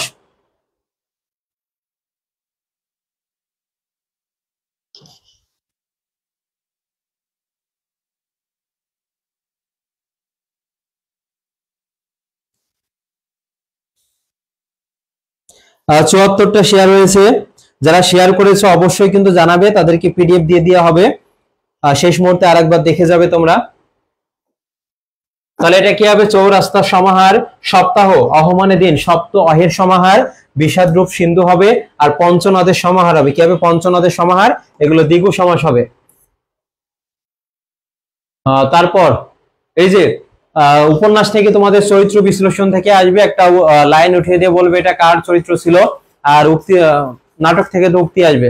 ঠিক তেমনি ভাবে দেখো রাত যত গভীর হয় তত আগুন হয়ে ওঠে মাথা, উক্তিটিতে মজিদ চরিত্রের কোন বিষয়টি ফুটে উঠেছে? মজিদ ছিল তো ভণ্ড ছিল, তার সাথে দেখো এখানে বলেছে রাত যত গভীর হয় তত আগুন হয়ে ওঠে মাথা। তোমাদের এখন তো মাথা ঠান্ডা, কারণ হচ্ছে পরীক্ষা রাত পোহালেই, আগামীকালই তো চলে আসবে অনেকেই। বৈশাখী চৌধুরী বললো কেউ মেনশন দিল না, আমি তো তোমাদের গ্রুপে শেয়ার করে দিয়েছি ক্লাস। প্রশ্নটা এমনও আসতে পারে এই যে এটা কোন ধরনের বাক্য, তাহলে দেখো এখানে যত তত আছে, সাপেক্ষ সর্বনাম যদি থাকে তখন সেটা কি হবে বলতো, জটিল বাক্য হবে। কি হবে? জটিল বাক্য। উক্তিটিতে বা এমনও আসতে পারে এই লাইনটা কার, এই উক্তিটি কার, তাহলে এটা কার উক্তি বলতো, মজিদের উক্তি। কার উক্তি? মজিদের। আর এখানে ফুটে উঠেছে কোনটি, ভালোবাসা না, অহংকারও না, আর এখানে ফুটে উঠেছে কি, প্রতিহিংসা, রাগও না। অহংকার যদি বলা হয় অহংকারের সন্ধি বিচ্ছেদ কি, আর একটা আজকে এসেছে সংবাদের সন্ধি বিচ্ছেদ কি, সংবাদ। সেক্ষেত্রে দেখো যদি অনুস্বার থাকে, ও থাকে, দন্তান্ন ন থাকে, মধ্যাহ্ন ন থাকে, তাহলে সেখানে কি হবে, এইগুলো উঠিয়ে দিয়ে ম ব্যবহার করবে। কি ব্যবহার করবে? ম। তাহলে অহংকারের সন্ধি বিচ্ছেদ কি হবে, অহংযোগ কার হবে, আর সংবাদ এটা উঠিয়ে দিয়ে কি বসাবো তোমরা, সংযোগ কি হবে, বাদ হবে, সংযোগ বাদ। ক্লিয়ার? তাই এখানে হবে প্রতিহিংসা, হবে প্রতিহিংসা, অহংকার না। দেখো এখনো ভুল করছো তোমরা, তার মধ্যে প্রতিহিংসা।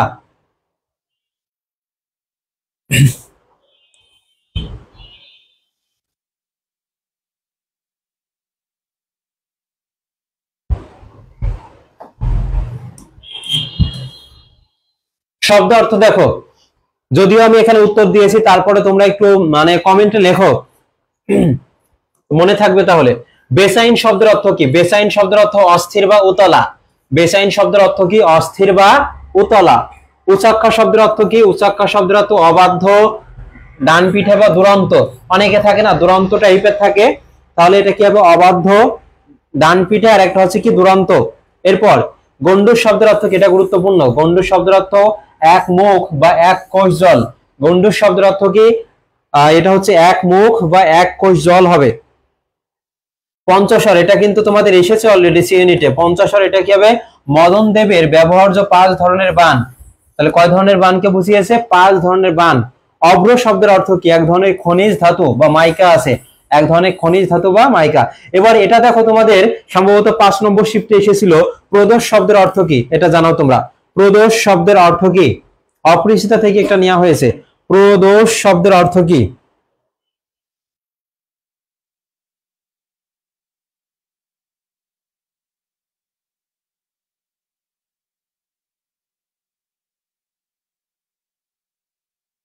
ঝটপট জানিয়ে দাও, প্রদোষ শব্দের অর্থ কি?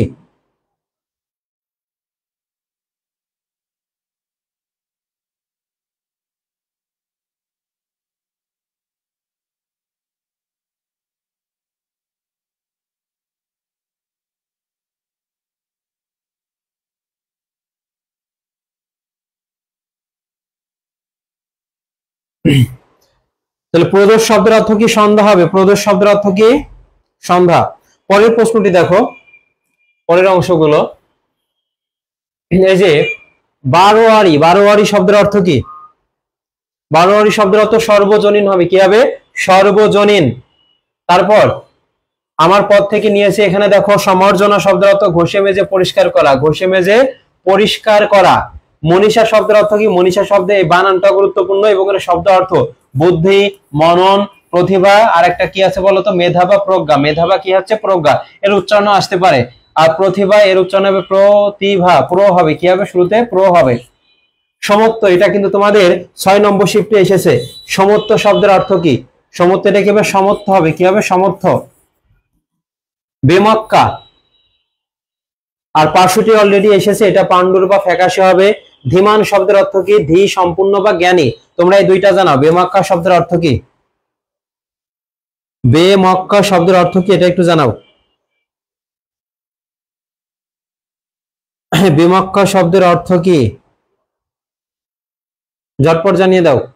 আরেকটা আছে পাশুটে, এটা পাণ্ডুর বা ফ্যাকাশে হবে। পাণ্ডুর বা ফ্যাকাশে, এটা অলরেডি এসেছে।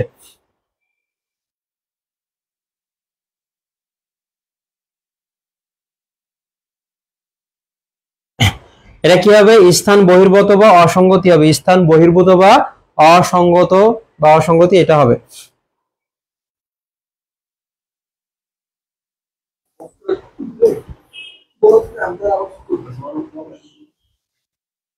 তারপরে দেখো আরো কিছু শব্দ তো রেখেছি, মানে যেগুলো গুরুত্বপূর্ণ সেগুলো রেখেছি। প্রবলভে শব্দের অর্থ হচ্ছে নির্ভীক চিত্তে, মানে সেখানে কোনো ভয় থাকবে না, নির্ভীক চিত্তে। তারপরে দেখো ক্ষুরধারা, এটা সোনাতরি থেকে নেওয়া হয়েছে, এটা জানাবা তোমরা। আর আমি এর পরেরটা দেখো বলছি, খড়পরশা শব্দের অর্থ ধারালো বর্ষা, এখানে ধারালো বর্ষার মতো এই অর্থে ব্যবহার করা হয়েছে। অলোক শব্দের অর্থ হচ্ছে অলক্ষ্য বা দৃষ্টি অগোচরে, দৃষ্টি অগোচরে। কিংবদন্তি শব্দের অর্থ কি? জনশ্রুতি হবে, জনশ্রুতি। শাপদ, এটা তোমরা জানাবে। নীলাক্ষ শব্দের অর্থ দৃষ্টি সীমা অতিক্রমী। আর প্রপাত শব্দের অর্থ নির্ঝরের পতনের স্থান বা জলপ্রপাত, নির্ঝরের পতনের স্থান বা জলপ্রপাত হবে। তোমরা দুইটা জানাও, একটা হচ্ছে ক্ষুরধারা আর একটা হচ্ছে শাপদ শব্দের অর্থ কি?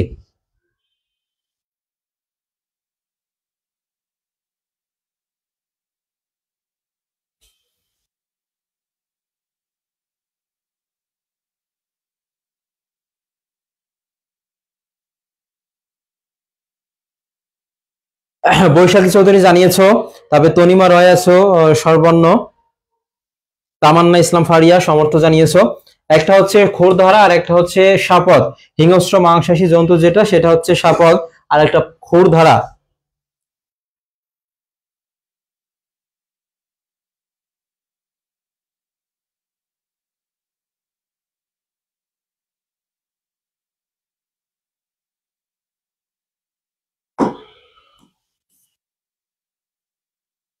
হ্যাঁ, এরপরে দেখো 21 নম্বর প্রশ্নটি এখানে বলা হয়েছে পুরাণ মতে, এটা কিন্তু বিলাসী থেকে, পুরাণ মতে শব্দটা থেকে নেওয়া হয়েছে এবং এটা এসেছে পুরাণ মতে কোন যুগের কথা বলা হয়েছে, সি ইউনিটে এটা এসেছিল কোন যুগে, হচ্ছে মানে কোন যুগটা সেই যুগ, সেক্ষেত্রে সেটা কি হবে? কলিযুগ হবে। কি হবে? কলিযুগ। আর এখানে প্রশ্নটা আমি একটু পরিবর্তন করে দিয়েছি, সেটা হচ্ছে কোন যুগে অন্যায় অসত্য ও অধর্মের বাড়াবাড়ি ঘটবে, কি হবে বলো? পুরাণ মতে কোন যুগে অন্যায় অসত্য ও অধর্মের বাড়াবাড়ি ঘটবে, কোনটা হবে?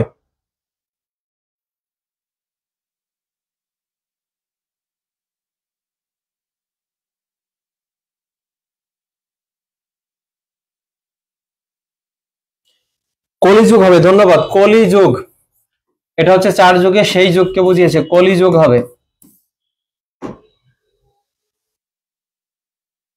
নিকা অর্থ কি এবং এটা কোন শব্দ? নিকা অর্থ কি এবং এটা কোন শব্দের?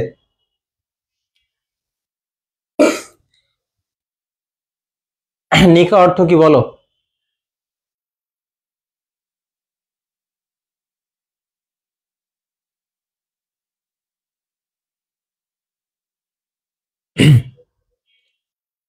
এর পাশাপাশি দেখো তোমাদের সাহিত্য থেকে যে প্রশ্নগুলো সাধারণত 2-3টা প্রশ্ন থাকবে একটু কঠিন, সেগুলো তোমরা যদি না পারো সেক্ষেত্রে ভুল উত্তর করার দরকার নাই, সেক্ষেত্রে নেগেটিভ মার্ক খাবা। যদি বলা হয় মুক্তির বুদ্ধি আন্দোলন, এটা কার নাম জড়িত? মুক্তির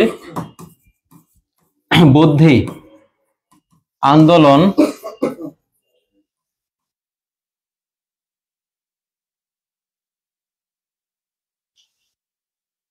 ক্লাসে আছি, এটা কি হবে বলো তো? মুক্তির বুদ্ধি আন্দোলন এর সঙ্গে কার নামটা জড়িত? তারপরে এমনও আসতে পারে জ্ঞান যেখানে আড়ষ্ট,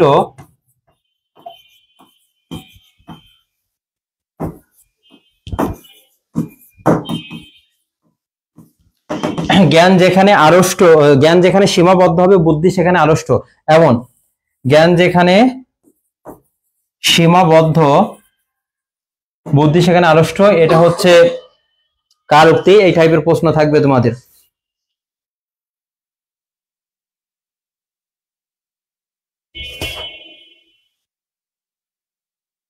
তাহলে দেখো মুক্তির বাক্যটা এমন ছিল, বুদ্ধির মুক্তি আন্দোলন ছিল এটা।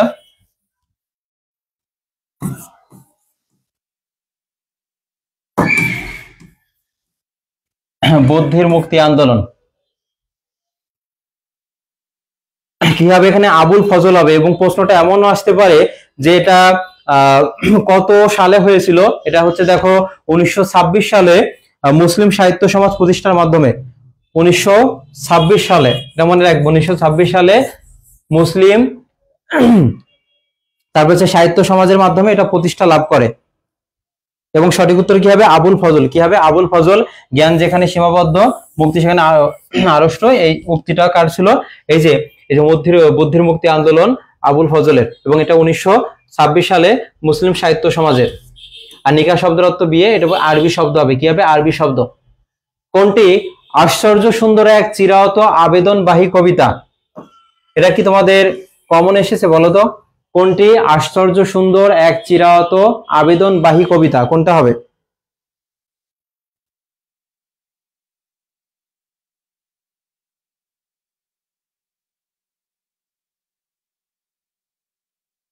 কোনটি আশ্চর্য সুন্দর এক চিরায়ত আবেদনবাহী কবিতা? কোনটা সঠিক হবে? এখানে প্রতিদান আছে, সোনাত্তরী, 18 বছর বয়স কবিতা আছে। যে কবিতার ইতিবাচক এবং নেতিবাচক বৈশিষ্ট্যগুলো আছে, আত্মপ্রত্যয় আছে, নির্ভীক আছে, দৃঢ়চেতা আছে, এটা কিন্তু ইতিবাচক দিক। আর নেতিবাচক দিক আছে ভয়ঙ্কর আছে, দীর্ঘশ্বাস, অভিঘাত, এগুলো হচ্ছে কি সর্বনাশের অভিঘাত, এগুলো হচ্ছে নেতিবাচক দিক। তাহলে এখানে সঠিক উত্তর কোনটা হবে? 23 নম্বর প্রশ্নে আমরা আছি। অনেক প্রশ্ন আছে, সময় যা একটু বেশি লাগলেও ক্লাসটা করো, পরীক্ষার হলে উপকৃত হবে। এখানে দেখো কোনটি আশ্চর্য সুন্দর এক চিরায়ত আবেদনবাহী কবিতা, সেটা হবে কি 18 বছর বয়স কবিতা। 18 বছর বয়স কবিতা, এটা কিন্তু কবি একটা কি বলেছে বলতো? এই যে সোনাত্তরী অনেকে উত্তর করেছো, কিন্তু দেখো তো 18 বছর বয়স কবিতাটা বের করে পাঠ পরিস্থিতি অংশে কি আছে একটু দেখো তো, একটু দেখে নাও একটু কোনটা আছে। ড্যাশ হলো আত্মত্যাগের মহান মন্ত্রে উজ্জীবিত হওয়া, আঘাত সংঘাতের মধ্যে রক্ত শপথ নিয়ে ঝাঁপিয়ে পড়া। কোনটি? সত্য, ধর্ম, আত্মা নাকি মিথ্যা? এটা কিন্তু মূল বই থেকে আমি হুবহু তুলে দিয়েছি।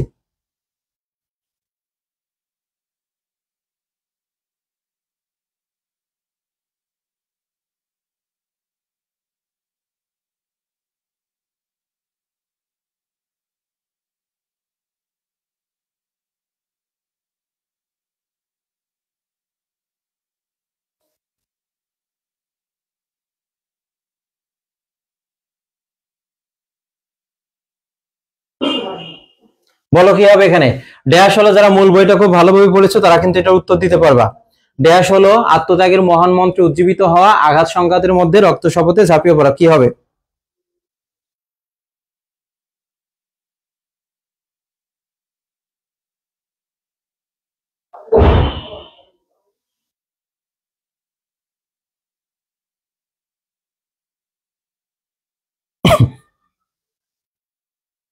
তাহলে এখানে কি হবে? ধর্ম হবে। সঠিক উত্তর কি হবে? ধর্ম। দেখি কেউ উত্তর করেছো কিনা। ধর্ম হলো আত্মত্যাগের মহান মন্ত্রে উজ্জীবিত হওয়া। দেখো সত্য বলেছো, এই যে ভুল করছো, এটা কিন্তু মূল বই থেকে নেয়া। এখনো দেখো তোমার, তাহলে তোমরা এটা কিন্তু মূল বইয়ের প্রশ্ন, যদি এটা চলে আসতো তাহলে তোমরা বলতে কি এটা কমন আসেনি, ওই ভুল করে চলে আসতে। মূল বই ভালোভাবে তোমাদের পড়া নেই, সেটা বুঝতেই পারছি। ধর্ম হলো আত্মত্যাগের মহান মন্ত্রে উজ্জীবিত হওয়া।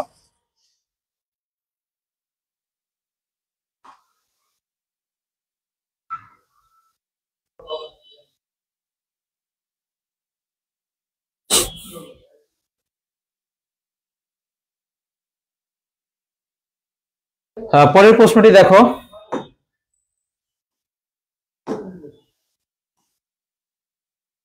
একটি কবিতার শিল্প সার্থক হয়ে ওঠার পূর্ব শর্ত কি? একটা কবিতা তখনই শিল্প সার্থক হয়ে উঠবে, কখন শিল্প সার্থক হয়ে উঠবে বলো? একটা কবিতা শিল্প সার্থক হয়ে ওঠার পূর্ব শর্ত কি? এটার অপশন নাই। একটি কবিতা শিল্প সার্থক হয়ে ওঠার পূর্ব শর্ত কি? এটাও তোমাদের মূল বই থেকে নেওয়া। উত্তরটা কি হবে দেখো? হৃদয় স্পর্শী। একটু কমেন্টে এটা লেখো, হৃদয় স্পর্শী চিত্রকল্পের, হৃদয় স্পর্শী চিত্রকল্পের যথোপযুক্ত ব্যবহার। কমেন্টে এটা লেখো, যথোপযুক্ত ব্যবহার। যখনই এই যে হৃদয় স্পর্শী চিত্রকল্পের যথোপযুক্ত ব্যবহার তোমরা করতে পারবা, বা কবিতায় যখন এগুলো ব্যবহার করা হয় তখন সেটা দেখো সেটা সার্থক হয়ে ওঠে। এখন প্রশ্ন হতে পারে যে চিত্রকল্পের বিষয়টা কি? কবির কল্পনা বা ভাব অনুভূতি, এটা মনে রাখবে। কবির কল্পনা বা ভাবানুভূতি যখন ফুটিয়ে তোলে, কবির কল্পনা বা ভাবানুভূতি যখন ফুটিয়ে তোলে প্যাটার্ন বা চিত্র আকারে বা বিভিন্নভাবে উপস্থাপন করে, তখন সেটা কি হবে? চিত্রকল্প হবে। কি হবে? চিত্রকল্প। ক্লিয়ার? এটা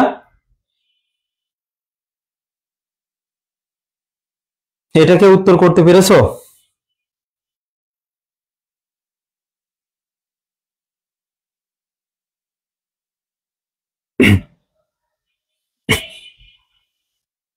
এরপর যদি বলে শ্রীকৃষ্ণ কীর্তন, শ্রীকৃষ্ণ কীর্তন কাব্যের রচয়িতাকে, শ্রীকৃষ্ণ কীর্তন কাব্যের রচয়িতাকে, এটা একটু জানাও।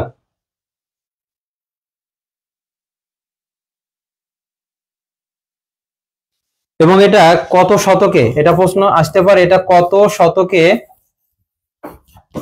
রচিত হয়, কত শতকে রচিত হয়?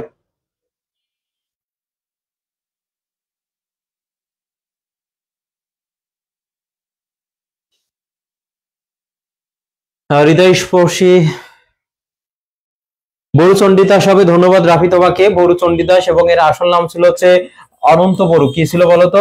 অনন্ত বড়ু। আর এটা 14 শতকে, 14 শতকে, এটা মনে রাখবা। এবং চর্যাপদের পরেই কিন্তু এটা নিয়ে অনেক কাজ করা হয়। চর্যাপদের পর এটার স্থান ছিল, চর্যাপদের পর এটা কিন্তু স্থান ছিল।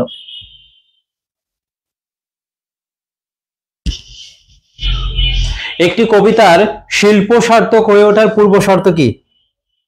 একটি কবিতার শিল্প সার্থক হয়ে ওঠার পূর্ব শর্ত কি? এটা কিন্তু অপশনগুলো এখানে দেখো। এই যে এটা চিত্রকল্প নির্মাণের পূর্ব শর্ত কি, এটা বলো। পুরাতন তত্ত্ব, মিথ্যা কল্পনা, নাকি অভিনবত্ব, কোনটা হবে?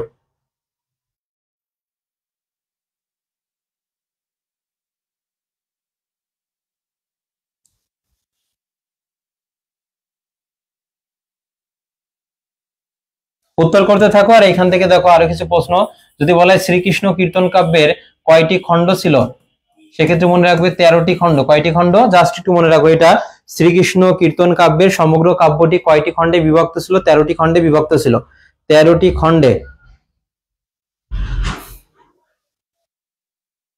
আর মঙ্গল কাব্য বলো, মঙ্গল কাব্য এটা হচ্ছে কোন যুগের?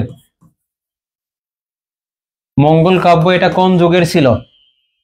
এই প্রশ্নগুলো সাধারণত একটু কঠিন সাধারণত এসে থাকবে। মঙ্গল কাব্য সাধারণত এটা কোন যুগে ছিল? বাংলা সাহিত্যের একটা কি ছিল? মধ্যযুগে। এটা কি ছিল বলতো? মঙ্গল কাব্য এটা মধ্যযুগে ছিল, মধ্যযুগের সাহিত্যকর্ম। আর এখানে সঠিক উত্তর হবে চিত্রকল্প নির্মাণের পূর্ব শর্ত হলো অভিনবত্ব। তার মধ্যে কি থাকবে? নতুন কিছু থাকবে, নতুন কিছু আগমন ঘটাতে হবে এখানে। মঙ্গল কাব্য যদি পরীক্ষায় প্রশ্ন আসে মঙ্গল কাব্য কয় ধরনের, সেক্ষেত্রে কি হবে? 2 ধরনের। কি হবে? 2 ধরনের। মঙ্গল কাব্য 2 ধরনের হবে। একটা হচ্ছে দেখো এখানে পৌরাণিক মঙ্গল কাব্য, আর একটা হচ্ছে অন্নদা মঙ্গল আছে, এই যে এই টাইপের। তাহলে একটা হচ্ছে দেখো পৌরাণিক, আর একটা হচ্ছে লৌকিক মঙ্গল কাব্য। পৌরাণিক, আর একটা কি হবে? লৌকিক। তাহলে এখানে চিত্রকল্প নির্মাণের পূর্ব শর্ত অভিনবত্ব, এই প্রশ্নগুলো সাধারণত না পড়ারই কথা, একটু কঠিন টাইপের। শ্রীকৃষ্ণ কীর্তন এটা হচ্ছে 13টি খণ্ডে বিভক্ত ছিল। মঙ্গল কাব্য এটা হচ্ছে মধ্যযুগের। আর মঙ্গল কাব্য হচ্ছে 2 ধরনের, একটা হচ্ছে দেখো কি এখানে লৌকিক, আর একটা হচ্ছে পৌরাণিক হবে। আচ্ছা, এই প্রশ্নগুলোকে আগে কখনো পড়েছো তোমরা? কমেন্টে জানিও তো। এরপর সন্ধি থেকে দেখো কয়েকটি প্রশ্ন এখানে। সন্ধির সন্ধি বিচ্ছেদ হবে, সমযোগ ধি হবে। কি হবে? সমযোগ ধি হবে। এরপরে দেখো আজকেও কিছু প্রশ্ন এসেছে, তোমাদের সংবাদ এসেছে, তারপরে জনৈক এসেছে, আর এখানে সূর্যোদয় আছে। সাধারণত জাহাঙ্গীরনগর বিশ্ববিদ্যালয় তোমাদের এখানে বিসর্গ সন্ধি থেকে বেশি আসে। বাগদান, নীরব, নীরব আছে, তারপরে নিরাশ আছে। এগুলো কি হবে বলতো? রসিকার হবে। নি বিসর্গ রস হবে, নি বিসর্গ রস। ঠিক তেমনি ভাবে নি বিসর্গ রোগ হবে, নি বিসর্গ রোগ হবে। আর বাগদান ওই যে এখানে দেখো ক, খ, গ, যদি মাঝে তৃতীয় বর্গের কোনো বর্ণ থাকে তৃতীয়, তাহলে সেটা কি হবে? প্রথমে হবে। তাহলে বাগদানে এখানে দেখো মাঝে কি আছে? তৃতীয়, সেক্ষেত্রে এখানে কি হবে? প্রথমটা হবে। বাগ যোগ দান হবে, বাগ যোগ দান। আর বিসর্গ সন্ধির ক্ষেত্রে কি? সেক্ষেত্রে দেখো 3টা স এর যদি একটা স থাকে, র থাকে, রেপ থাকে, বা ওকার থাকে, এগুলো উঠিয়ে দিয়ে সেখানে আমরা কি বসাবো? বিসর্গ। তাহলে সূর্যোদয়, তাহলে এখানে কি বসাবো আমরা বলতো? এই যে ওকারটা কেটে দেব, ওকার কেটে আমরা কি দিব বলতো? এই যে সূর্য যোগ কি হবে? উদয় হবে, উদয়। বিসর্গ দিও।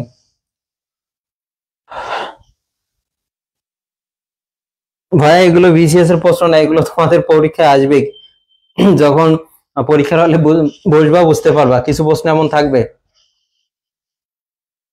এরপর এইগুলো দেখো পদ প্রকরণ থেকে কিছু প্রশ্ন রেখেছি। প্রথম প্রশ্নটি আছে এখানে, নিচের কোনগুলো গুণবাচক বিশেষ্য বলো।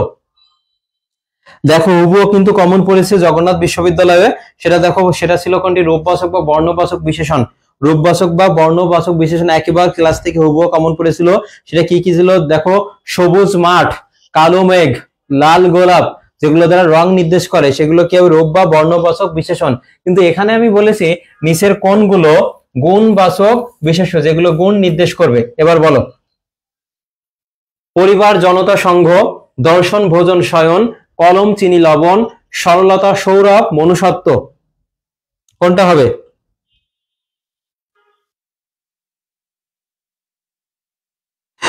নাসরিন আক্তার বলেছে 28-এর ঘ। আচ্ছা তাহলে প্রথমে বলো পরিবার, জনতা, সংঘ, যেগুলো হচ্ছে সমষ্টি বোঝায়, কালেকটিভ নাউন, এগুলো কি বলতো সমষ্টিবাচক হবে। কি হবে? সমষ্টিবাচক, যাতে একটা প্রশ্নের মাধ্যমেই আমরা অন্যগুলো একটু উত্তর করতে পারি, বুঝতে পারি। দর্শন, ভোজন, শয়ন গত বছরে এখান থেকে এসেছিল, যেটা দেখো কাজের ধরন বা ভাবকে বোঝায়, সেগুলো কি হবে, ভাববাচক বিশেষ্য হবে। কি হবে? ভাববাচক বিশেষ্য। আর হচ্ছে দেখো লবণ, কলম, চিনি, লবণ, এটা কি হবে, উপাদান হবে, উপাদান বা বস্তুবাচক যেটা আছে সেটা হবে। আর সরলতা, সৌরভ, মনুষ্যত্ব, তারপরে দেখো এগুলো সব কি হবে, এই যে গুণবাচক বিশেষ্য হবে, গুণবাচক। পরীক্ষার আগে হয়তো বা এইভাবে ডিপলি তোমাদের সাজেশন দিয়ে প্রশ্নগুলো নিজে হাতে করে এইভাবে কেউ পড়াচ্ছে না। অনলাইনে তো আমিও থাকি, আমিও দেখি, জাস্ট এই যে এসে বললাম এখান থেকে পড়ে যাও। আরে তুই প্রথমে সাজেশন দে, তারপরে প্রশ্নগুলো কেমন আসে সেগুলো একটু আলোচনা কর না ভাই। তারপরেও তোমাদের চট্টগ্রামের জন্য আরেকটা ক্লাস নিয়েন, হ্যাঁ অনেক ক্লাস পাবা, এটাও চট্টগ্রামের জন্য গুরুত্বপূর্ণ। ক্লিয়ার এটা? পরের প্রশ্নটি দেখো 29 নম্বর, নির্দেশক সর্বনাম কোনগুলো? নির্দেশক সর্বনাম কোনগুলো? এ, এই, এরা, ওই, ওইসব। আরেকটা আছে কি আছে, যখন আমরা যে প্রশ্নের উত্তর ইশারা ইঙ্গিতে দিতে পারবো সেটা হচ্ছে কয় রসিকারে কি, আর যেটা দিতে পারবো না সেটা হচ্ছে কয় দিকিকারে কি, এটা হচ্ছে সর্বনাম, আর এটা হচ্ছে কি হবে বলতো, অব্যয়। আরেকটা আছে কিসের, যত, তত, যেমন তেমন, এটা হচ্ছে সাপেক্ষ সর্বনাম। আর সব, সবাই, সকল, সমুদয়, সমুদয় আছে, তারপর হচ্ছে কি আছে, তাবৎ আছে, এগুলো হচ্ছে সাকল্যবাচক হবে। কি হবে? সাকল্যবাচক সর্বনাম, সাকল্যবাচক সর্বনাম। রাবির জন্য, এটা রাবির জন্য গুরুত্বপূর্ণ। আমার পরীক্ষা তো কিছুদিন বন্ধ আছে, এই জন্য আমি ক্লাসটা নিতে পারছি, আর পরীক্ষার আগে দেখি ম্যারাথন ক্লাস কয়েকটা করে পাবা। তাহলে এখানে দেখো নির্দেশক সর্বনাম নির্দেশ করছে, সেক্ষেত্রে দেখো এই যে এ, এই, এরা, ওই, ওইসব। আর এটা দেখো প্রশ্নবাচক, এটা এটা সাপেক্ষ, আর এটা কি হবে, সাকল্যবাচক। কি হবে? সাকল্যবাচক হবে। ক্লিয়ার এটা?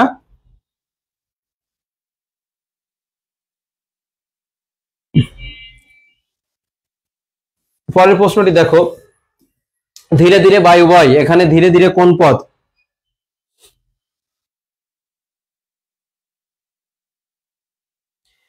ধীরে ধীরে বায়ু বয়, এখানে ধীরে ধীরে কোন পদ, একটু ঝটপট জানাও।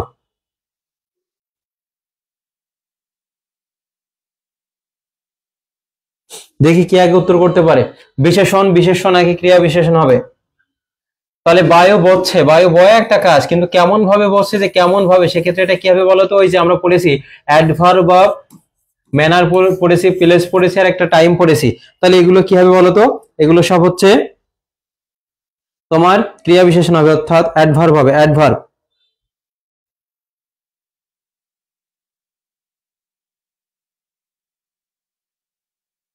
ক্রিয়া বিশেষণ। তারপর দেখো নিচের কোন বাক্যে নির্ধারক বিশেষণ ব্যবহার করা হয়েছে? নিচের কোন বাক্যে নির্ধারক বিশেষণ ব্যবহার হয়েছে বলো, কোনটা হবে? রাশি রাশি ভাড়া ভাড়া ধান, পরে একবার এসো, লাল কৃষ্ণচূড়ায় গাছ ভরে গেছে। তাহলে প্রশ্নটা যদি এখানে বাক্যটা এমন থাকতো, লাল লাল কৃষ্ণচূড়ায় গাছ ভরে গেছে, তখন সেটা নির্ধারক বিশেষণ হতো। পরে একবার এসো এটা হবে না। কিন্তু রাশি রাশি দ্বিরুক্ত শব্দ যদি দুইবার ব্যবহার করে যে নির্দেশ করছে, রাশি রাশি ভাড়া ভাড়া, তাহলে এটা কি হবে, নির্ধারক বিশেষণ হবে। কি হবে? নির্ধারক বিশেষণ।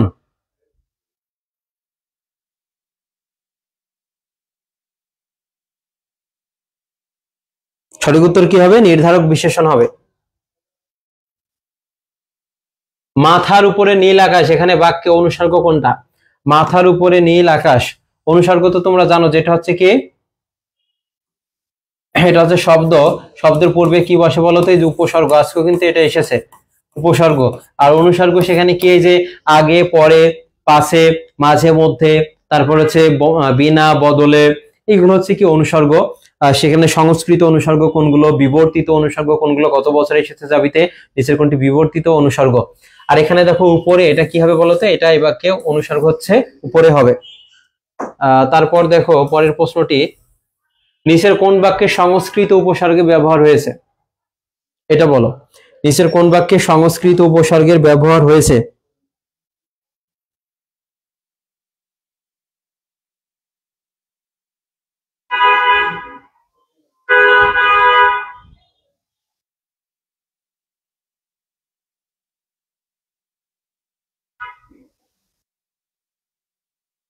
তাহলে এখানে দেখো, প্রাণের অপেক্ষা প্রিয় আর কি আছে, এমন কাজ তোমার দ্বারা হবে না, ভালো করে খেয়ে নাও। তাহলে এগুলো কি হবে?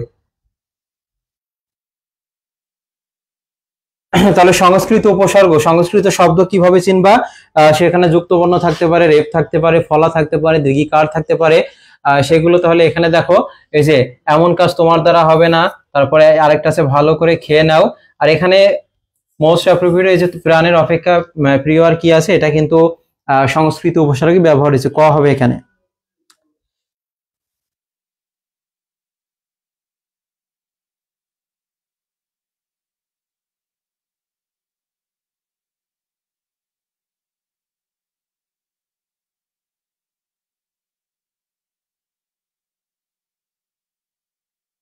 তারপর দেখো, অর্থাৎ ঘুষ খেয়ে খেয়ে ঘুষ কথাটার অর্থই বদলে গেছে আপনার কাছে। এই যে নাটক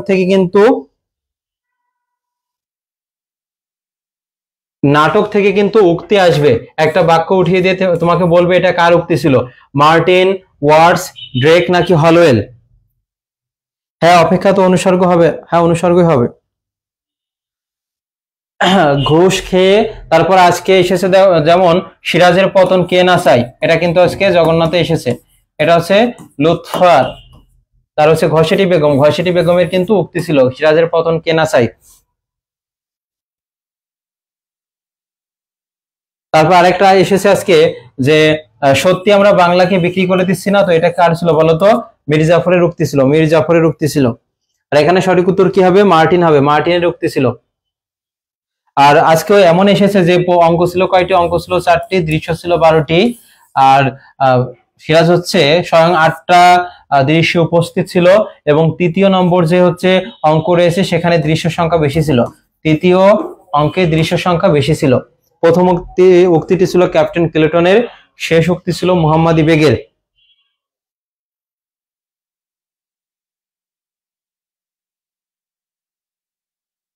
এটা কিন্তু আজকে জবিতে এসেছে। পরের প্রশ্নটি দেখো, নিচের কয়েকটি উল্লেখযোগ্য বাংলা নাটক, প্রশ্নটা আসতে পারে যে নিচের কোনগুলো হচ্ছে বাংলা নাটক। তোমাদের কমেডি নাটকগুলো একটু দেখে যাবা, কমেডি নাটক। আর বাংলা নাটকগুলো একটু দেখো।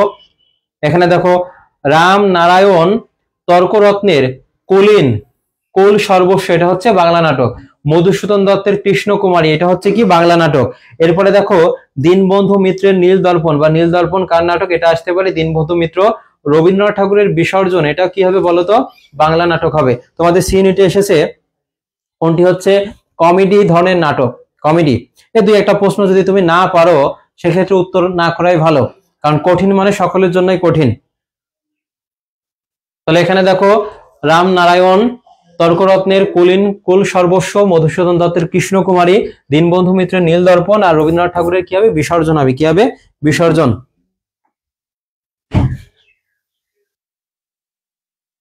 এটা নিজেরা পড়ে একটু ডান লেখো, নিজেরা পড়ে এটা একটু ডান লিখে জানাও।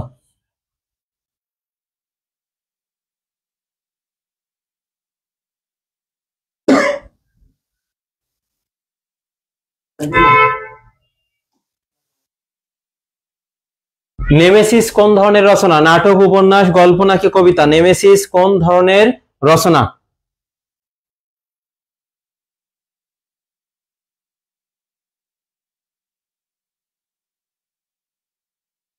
বলো কি হবে? নেমেসিস কোন ধরনের রচনা? নাটক, উপন্যাস, গল্প নাকি কবিতা?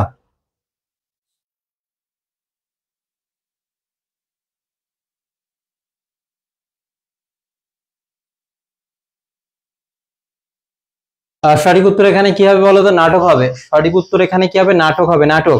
পরের প্রশ্নটি দেখো, বাংলা সাহিত্যের প্রথম মৌলিক নাটক কোনটি? কৃষ্ণকুমারী, নীলদর্পণ, ভদ্র অর্জুন, আর একটা হচ্ছে কবর। এটা পড়ার কথা। বাংলা সাহিত্যের প্রথম মৌলিক নাটক কোনটি? আর মৌলিক শব্দ কোনগুলো যাকে ভাঙা বা বিশ্লেষণ করা যায় না? আর হচ্ছে তোমাদের সিনিটে ম্যাক্সিমাম প্রশ্নগুলো এসেছে কোনটি সাধিত শব্দের উদাহরণ যেগুলোকে ভাঙা বা বিশ্লেষণ করা যায়? কোন ভাবে ভাঙা যায়? সেটা সমাস যোগে ভাঙা যায়, যেমন সিংহাসন, সিংহ চিহ্নিত আসন। তবে চলন্ত, চলযোগ অন্ত, প্রত্যয় যোগে আমরা ভাঙতে পারি। সন্ধি, বিদ্যা যোগালয়, সন্ধি যোগে ভাঙতে পারি। প্রশাসন, প্রযোগ শাসন, এই যে শুরুতে উপসর্গ বসেছে, তাহলে আমরা সমাস যোগে ভাঙতে পারি, সন্ধি যোগে, উপসর্গ যোগে, প্রত্যয় যোগে। যাকে ভাঙতে পারবো বা বিশ্লেষণ করতে পারবো সেটা সাধিত শব্দ হবে। তাহলে এখানে সঠিক উত্তর হবে গ হবে। বাংলা সাহিত্যের প্রথম মৌলিক নাটকে ভদ্র অর্জুন হবে। কোনটি যোগলুর শব্দ এটা জানাও? সন্দেশ, হরিণ, পঙ্কজ নাকি হচ্ছে বই? যাকে ভাঙা বা বিশ্লেষণ করা যায় না, যেমন নাক, ফুল, বই, লাল, গোলাপ, তিন, এগুলো কি হবে? মৌলিক শব্দ হবে। কি হবে? মৌলিক শব্দ হবে, মৌলিক। আর যেগুলো দেখো ওই যে আমরা ব্যাসবাক্যের সাহায্যে করি, ব্যাসবাক্যের সাথে অর্থের মিল থাকবে না, যেমন পঙ্কজ, পঙ্কে জন্মে যা, কি হবে বলতো? পঙ্কে জন্মে যা। খেসর। তারপরে দেখো এখানে আছে রাজপুত্র পঙ্কজ হাতে জলধির উদ্দেশ্যে মহাযাত্রা করলো। তাহলে রাজপুত্র আছে, পঙ্কজ আছে, জলধি আছে, মহাযাত্রা। এইগুলো সাধারণত কি হবে বলতো? এইগুলো হচ্ছে যোগরূঢ় শব্দ হবে। কি হবে? যোগরূঢ়। আরেকটা রুরো বা রুরি শব্দ আছে, রুরো বা রুরি শব্দ যার দুইটা অর্থ। রুরো বা রুরি শব্দ যার দুইটা অর্থ, যেমন প্রবীণ, যার দুইটা অর্থ। প্রবীণ দ্বারা হচ্ছে বৃদ্ধ ব্যক্তিকে বোঝায় এবং বাদ্যযন্ত্রকে বোঝায়। হস্তি, হস্তি মানে কি? হাতি, এবং হচ্ছে এখানে হাতকে বোঝায়। তারপরে গবেষণা, গবেষণার দুইটা অর্থ, গোযোগ কি? এসোনা। আর একটা হচ্ছে গরু খোঁজা, গরু খোঁজা, আর একটা হচ্ছে আবিষ্কার অর্থ, যার দুইটা অর্থ, তাকে রুরো বা রুরি শব্দ বলে। প্রবীণ লোকটি হস্তি গবেষণা ছেড়ে। তারপরে আরেকটা আছে তৈল, তবে বাসি, আরেকটা আছে সন্দেশ। সন্দেশ হচ্ছে কি বলতো? সন্দেশ হচ্ছে মিষ্টান্ন জাতীয় খাবার, আর একটা হচ্ছে খবরকে বোঝায়। তাহলে তার দুইটা অর্থ, সেটা হবে রুরো বা রুরি শব্দ হবে, রুরো বা রুরি শব্দ। তাহলে এখানে বলেছে যোগ রুরো শব্দ কোনটি? সেক্ষেত্রে পঙ্কজ। আর সন্দেশ তো কি হবে? রুরো বা রুরি শব্দ হবে।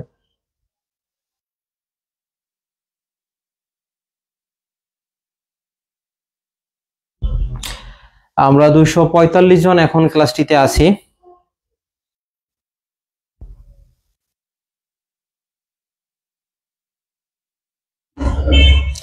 পরের প্রশ্নটি দেখো, কোনটি যৌগিক শব্দ এটা বলো? কোনটি যৌগিক শব্দ? আর বি ইউনিটে সবাই কি কি চাও একটু জানাও।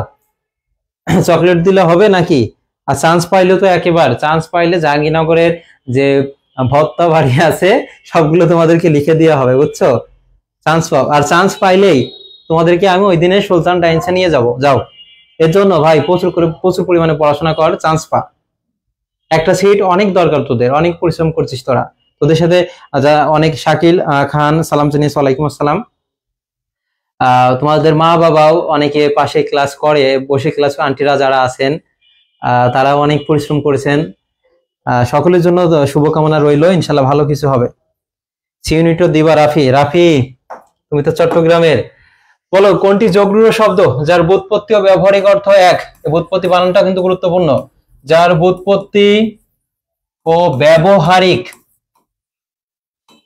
যার ব্যুৎপত্তি ও ব্যবহারিক অর্থ এক, যার ব্যুৎপত্তি ও ব্যবহারিক অর্থ এক, সেটা কি হবে বলতো? যৌগিক শব্দ হবে। যেমন মহাযাত্রা, মহাযাত্রা তো যোগরূঢ় শব্দের মধ্যে যাবে। সন্দেশ, এটাও তো কি হবে বলতো? রুড়ি শব্দ হবে। লাল, এটা তো মৌলিক শব্দ। আর এটা কি হবে? চিকামারা। তারপর আছে কি আছে বলতো? চিকামারা মানে দেয়াল লিখন, চিকামারা মানে কি? দেয়াল লিখন। যেমন গায়ক। তারপর আছে কর্তব্য, সাধারণত এগুলো পরীক্ষায় বেশি আসে, গায়ক, কর্তব্য। তারপর আছে মধুর, বাবু আনা, বাবু আনা। তারপর আছে কি দৌহিত্র, এগুলো সব কি হবে বলতো? এগুলো সব হচ্ছে যৌগিক শব্দ হবে যার ব্যুৎপত্তি ও ব্যবহারিক অর্থ এক, যার ব্যুৎপত্তি ও ব্যবহারিক অর্থ এক। ক্লিয়ার এটা? যারা পরে এসেছো একটু শেয়ার করে দাও, আর হচ্ছে একটা করে রিয়াক্ট দিয়ে দাও। 40 নম্বর বলো, কুহেলি উত্তরি তলে মাঘের সন্ন্যাসী গিয়াছে চলিয়া ড্যাশ। উত্তরি কোন ধরনের শব্দ? এখানে উত্তরি এটা কোন ধরনের শব্দ? তৎসম, অর্ধ তৎসম, তদ্ভব নাকি দেশি? তদ্ভব। এর আরেকটা নাম হচ্ছে খাঁটি বাংলা। কি হবে বলতো? খাঁটি বাংলা যেমন মাথায় হাত, কানে দাঁত, আখি সাত, ভাতে মাছ। মাথায় হাত, কানে দাঁত, আখি সাত, ভাতে মাছ বা মাছে ভাত। ভাত এটা কোন ধরনের শব্দ? খাঁটি বাংলা। আর দেশি শব্দ যেগুলো গুরুত্বপূর্ণ, টোপর আছে, টোপর আছে, তারপরে ঢেকি আছে, টোপর ঢেকি, তারপরে আছে ডিঙা, ডিঙি আছে। তারপরে দেখো এখানে আছে কি আর যদি রুই কাতলা, মোলা ঢালা, চিংড়ি ও শিং মাছের ঝোল দিয়ে পেট ভরে, পেট আছে, কুড়ি আছে,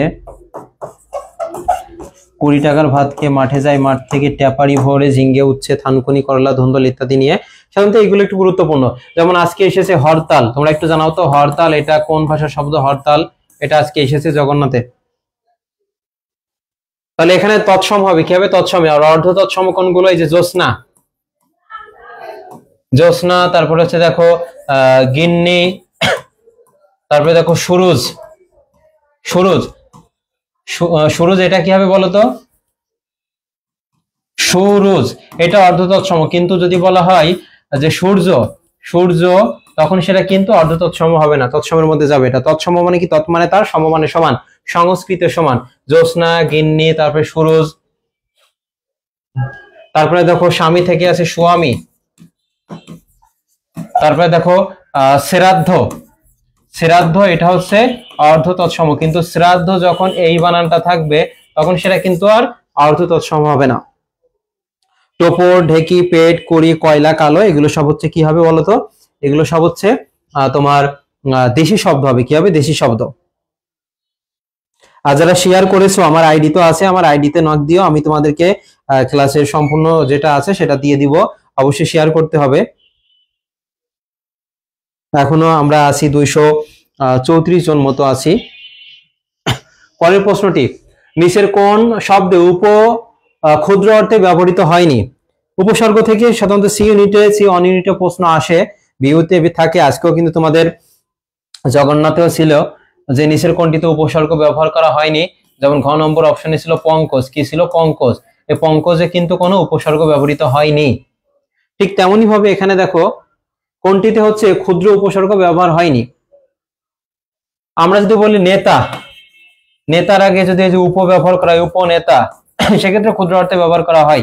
তারপরে দেখো দা, দায়ের আগে যদি আমরা রাম ব্যবহার করি তাহলে কি হয়? রাম দা, এটা হচ্ছে বৃহৎ অর্থে ব্যবহার করা হয়। কি হয়? বৃহৎ অর্থে, বড় অর্থে। উপগ্রহ এটা ঠিক আছে। তারপরে দেখো এখানে উপসাগর এটাও ঠিক আছে, উপনেতা এটাও ঠিক আছে, কিন্তু উপবন এটা কিন্তু এই যে ক্ষুদ্র অর্থে ব্যবহার করা হয়নি, ব্যতিক্রম টাইপের কিন্তু থাকবে। পিডিএফ আগে থেকে দেওয়া হবে না, ক্লাস করতে হবে, শেয়ার করতে হবে, আমাকে দেখাতে হবে, তারপর পিডিএফ দিব।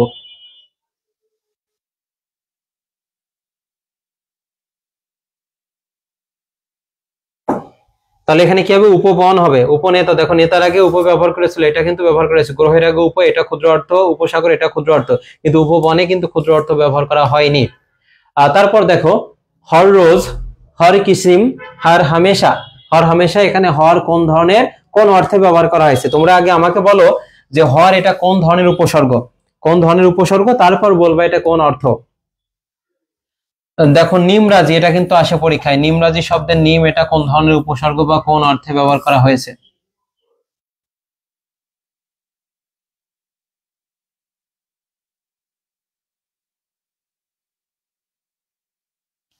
আরেকটা আমাকে জানাও যে মঙ্গল কাব্যের আদি কবি কে ছিল? মঙ্গল কাব্যের আদি কবি, মঙ্গল কাব্যের আদি কবি কে ছিল একটু জানিও তো কমেন্টে।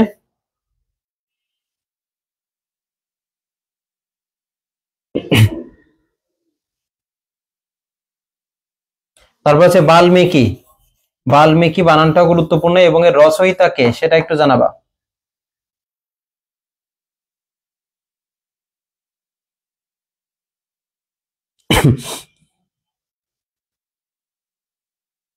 নিমরাজি শব্দে নিম কোন ধরনের উপসর্গ, এখানে হর কোন অর্থে ব্যবহার করা হয়েছে, অনেকগুলো প্রশ্ন দিয়েছি, উত্তর করতে থাকো।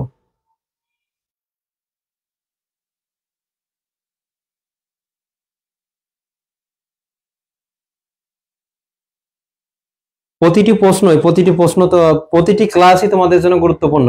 আমি আজকে জগন্নাথ দিয়ে ঢাকা বিশ্ববিদ্যালয় বিজ্ঞান ইউনিটে যে প্রশ্নগুলো প্রায় সব প্রশ্নই কমন এসেছে, আমি ডেও দিয়েছি, তারপর হচ্ছে পোস্টও করা হয়েছে, এবং এই ক্লাস থেকে অনেক প্রশ্ন কমন পাবা।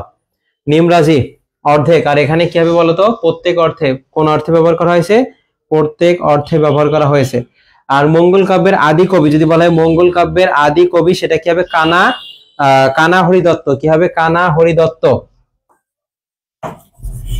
কানা হরি দত্ত। আর বাল্মীকি, এখানে বলা হয়েছে বাল্মীকি, এটা হচ্ছে দেখো আদি কবি কে ছিল বলতো, বা কিসের রচয়িতা, এটা হবে রামায়ণ। কি হচ্ছে, রামায়ণ।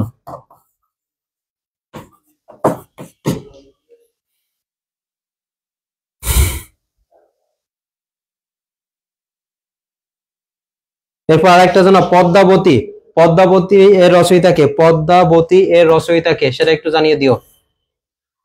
আর এখানে প্রত্যেক অর্থ হবে। পদ্মাবতী এর রচয়িতাকে, কানা হবে, কানা হরি দত্ত হবে, আনা না, কানা হবে।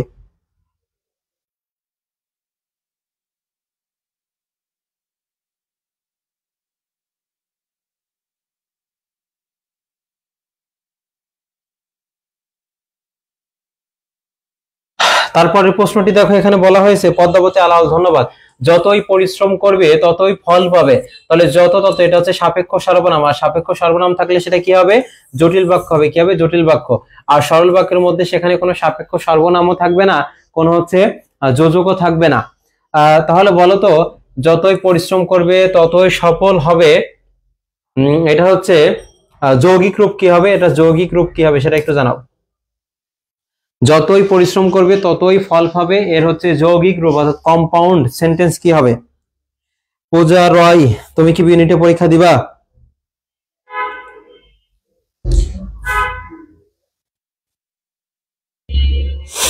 যতই পরিশ্রম করবে ততই ফল পাবে, এটা তো জটিল, কারণ সাপেক্ষ সর্বনাম আছে যত তত, যেখানে যেখানে সেখানে, যদিও, তবুও, যে সে যারা তারা, এগুলো থাকলে তখন সেটা কি হবে বলতো, জটিল বাক্য হবে। কিন্তু এখানে এটা আছে এই জন্য জটিল বাক্য, কিন্তু যৌগিক কি হবে সেটা জানাও।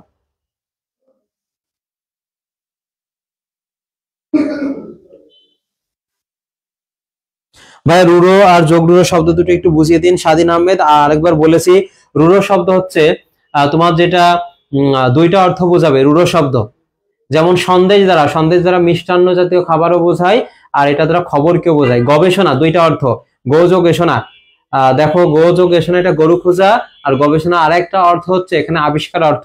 প্রবীণ, প্রবীণ বৃদ্ধ ব্যক্তিকে বোঝায়, বাদ্যযন্ত্রকে বোঝায়। যার দুইটা অর্থ, ব্যুৎপত্তি আর ব্যবহারিক অর্থ আলাদা, সেটা হবে রূঢ় শব্দ।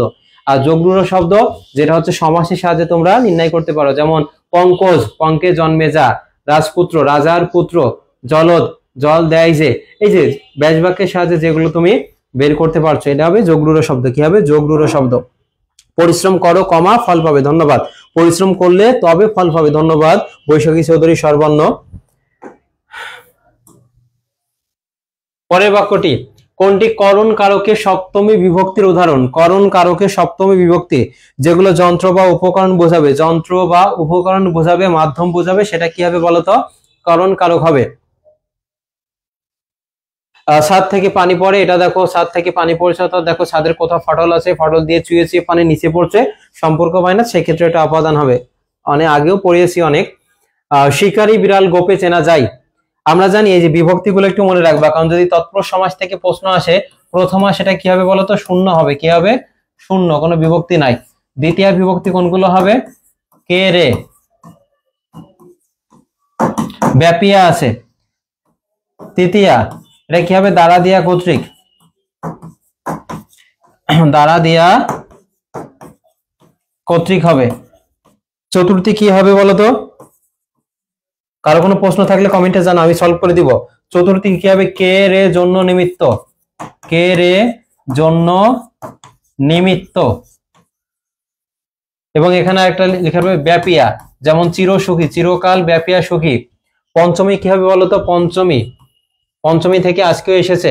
গদিচ্যুত, গদি হতে চ্যুত, ক্ষমতাচ্যুত, হতে থেকেছে যদি মাইনাস বোঝাই, হতে থেকে সে। ষষ্ঠী কি হবে বলতো? ষষ্ঠী র এর কি হবে? র এর। আর সপ্তমী হবে এ অন্তস্থ অতে, এ অন্তস্থ অতে। যদি পূর্ব পদে বিভক্তি লোপ পাইলে তখন তো সেটা তৎপুরুষ সমাস হয়। এখন আমাকে দেখতে হবে কোন বিভক্তি লোপ পেয়েছে। যদি এটা দ্বারা দিয়া কর্তৃক এটা লোপ পায় তখন সেটা তৃতীয় তৎপুরুষ হবে। হতে থেকে, যেমন গদি হতে বা গদি থেকে চ্যুত, তাহলে এটা পঞ্চমী তৎপুরুষ হবে। যেমন র বা এর যদি লোপ পায় তখন সেটা ষষ্ঠী তৎপুরুষ। এ অন্তস্থ অতে লোপ পাইলে তখন সেটা কি হবে? সপ্তমী হবে। যেমন সলিল সমাধি, তাহলে এর ব্যাসবাক্য হবে সলিলে সমাধি, সলিলে সমাধি। তাহলে এখানে দেখো পূর্বপদে এই বিভক্তি আছে, এটা লোপ পেয়েছে, তাহলে এটা কি হবে বলতো? এটা সপ্তমী তৎপুরুষ হবে। তাহলে এখানে সঠিক উত্তর হবে শিকারী বিড়াল গোপে চেনা যায়। তাহলে চেনার মাধ্যমটা কি? যে গোপ দেখে। তাহলে এটা কি হবে? করণকালকের সপ্তমী বিভক্তি। পরের প্রশ্নটি দেখো, ভেরেন্ডা ভাজা বাগধারার অর্থ কি? আগে কি কখনো কেউ এটা শুনেছো বলতো? এই যে ভেরেন্ডা ভাজা, আগে কি কেউ কখনো এটা শুনেছো?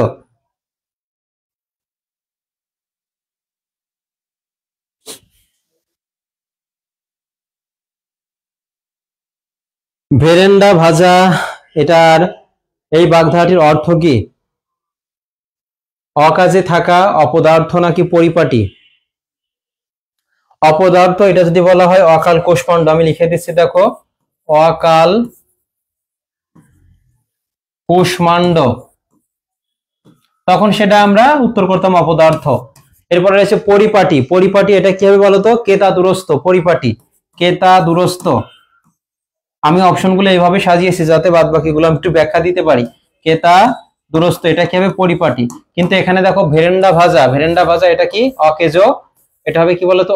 অকাজে থাকা, অকাজে থাকা, সেটা হবে ভেরেন্ডা ভাজা। অনেকের জানা ছিল না এটা, যারা ক্লাস করছে ম্যাক্সিমামই এটা আগে জানতে না, অকাজে থাকা। আর অনেকে গ জানেছে, গ তো হবে পরিপাটি কেতাদুরস্ত হইলে, অকাল কুষ্পণ্ড সেটা কি হবে? অপদার্থ হবে। আর ভেরেন্ডা ভাজা সেটা হবে অকাজে, অকাজে থাকা, সাধারণত কঠিন টাইপের এসে থাকে। আতের টান অর্থ কি? আতের টান এটা কি বলতো? নারীর টান, একাদশী বৃহস্পতি, নিতান্ত অলস, তোষামোদে। আজকে কিন্তু একটা সন্ধি এসেছে পরস্পর, এটা কোন সন্ধি? এই যে নিপাতনে সিদ্ধ, স্বরসন্ধি, ব্যঞ্জন সন্ধি যেগুলো আছে, এগুলো থেকে কিন্তু প্রশ্ন আসে। বলো এখানে কি হবে? নারীর হাতের টান, এটার অর্থ কি? নারীর টান একাদশী বৃহস্পতি, তাহলে একাদশী বৃহস্পতি এটা হবে সৌভাগ্যের বিষয়। কি হবে বলতো? সৌভাগ্যের। অন্যান্য জাবিতেও যদি হুব না আসে তাহলে অন্যান্য জায়গায় হুব কমন আসবে। সৌভাগ্যের বিষয় হবে, কি হবে? সৌভাগ্যের বিষয়। এরপর দেখো নিতান্ত অলস, নিতান্ত অলস সেক্ষেত্রে কি হবে বলতো? গোপ খেজুরে হবে। কি হবে? গোপ খেজুরে, গোপ খেজুরে। তারপর তোষামোদে, তোষামোদে এটা কি হবে বলতো? ঢাকের কাঠি। কি হবে? ঢাকের কাঠি, এটা হবে তোষামোদে। আর আতের টান এটা কি হবে? নারীর টান হবে, নারীর টান।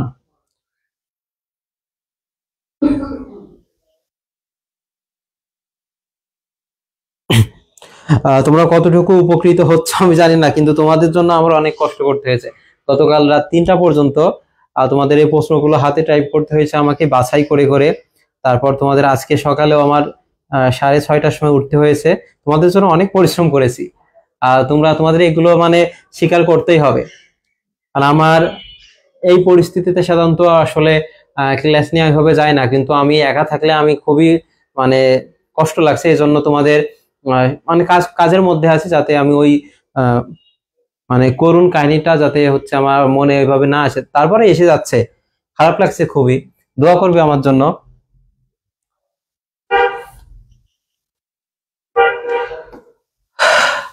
পরের প্রশ্নটি দেখো, পারিভাষিক শব্দ কয়েকটি রেখেছি।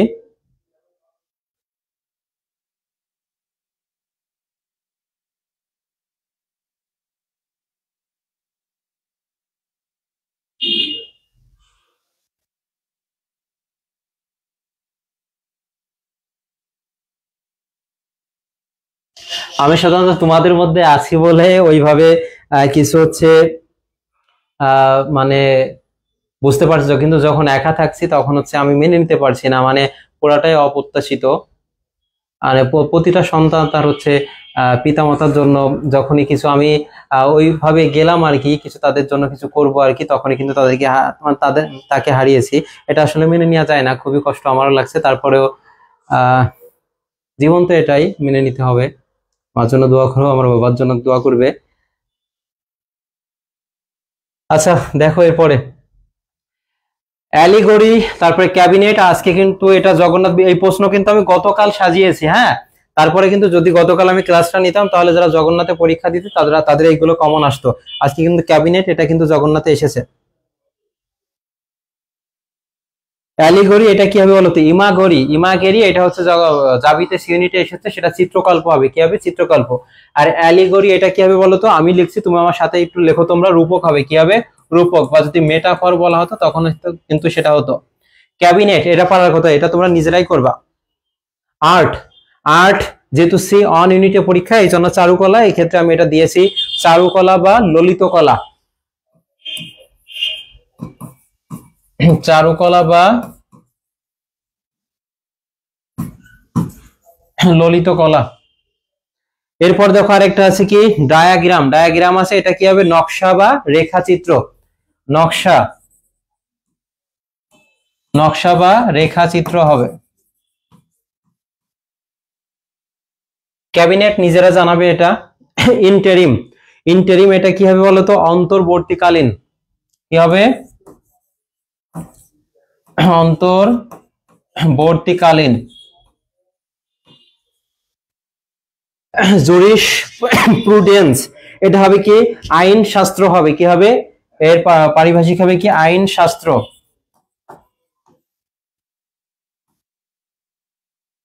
আইন শাস্ত্র। মেট্রোলজিস্ট এটা কি হবে? আবহাওয়াবিদ। আবহাওয়াবিদ হবে। আবহাওয়াবিদ।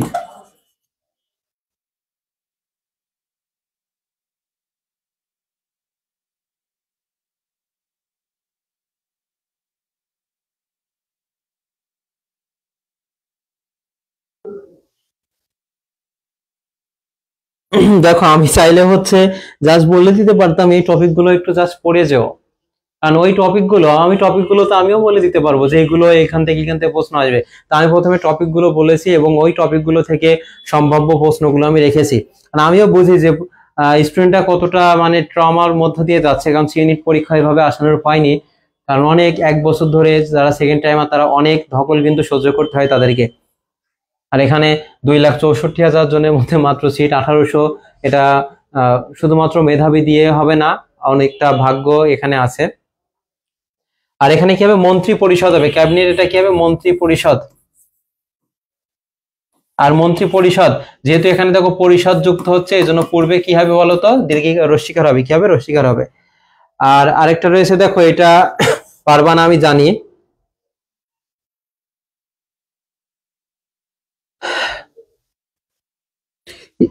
স্থলজি এটা হবে মৎস্য বিজ্ঞান হবে। কি হবে? মৎস্য বিজ্ঞান।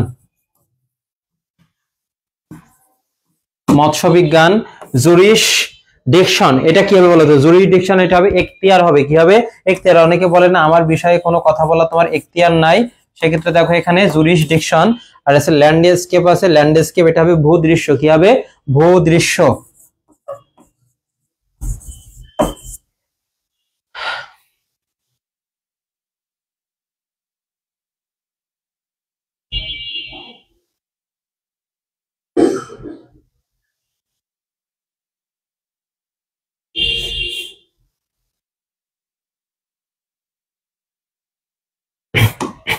পরের গুলো দেখো, ইপিক শব্দের পরিভাষা কি? গীতিকাব্য, পুরাণ, মহাকাব্য নাকি পত্রকাব্য?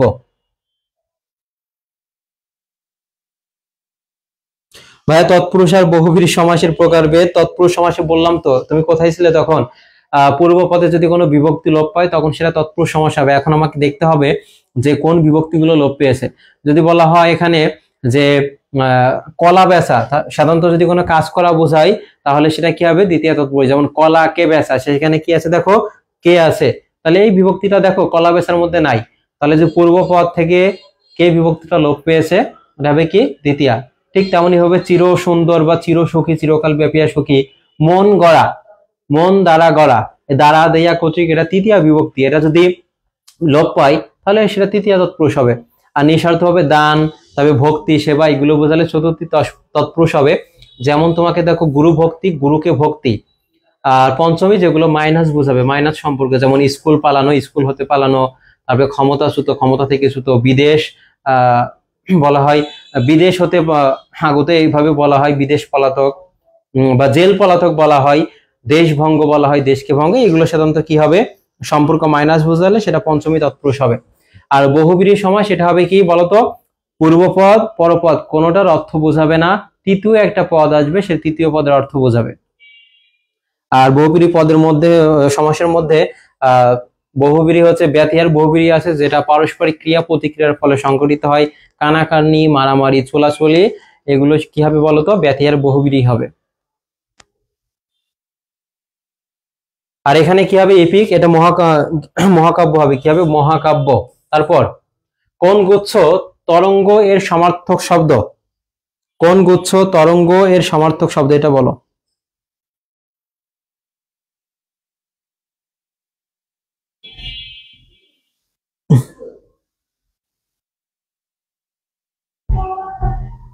তরঙ্গ এর সমার্থক শব্দ কোনগুলো বলো।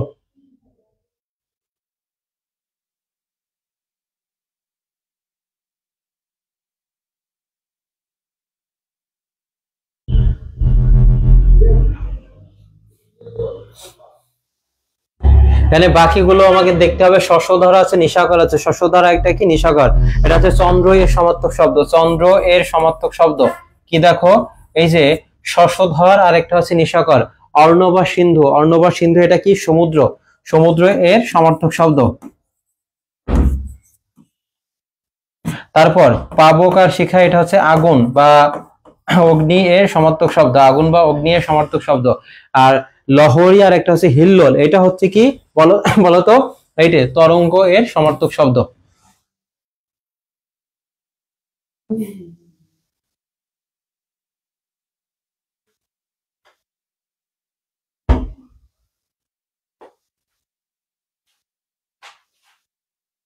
আহ 50 নম্বর দেখো, যাকে ভাষায় প্রকাশ করা যায় না তাকে কি বলা হয়, যাকে ভাষায় প্রকাশ করা যায় না তাকে কি বলা হয়।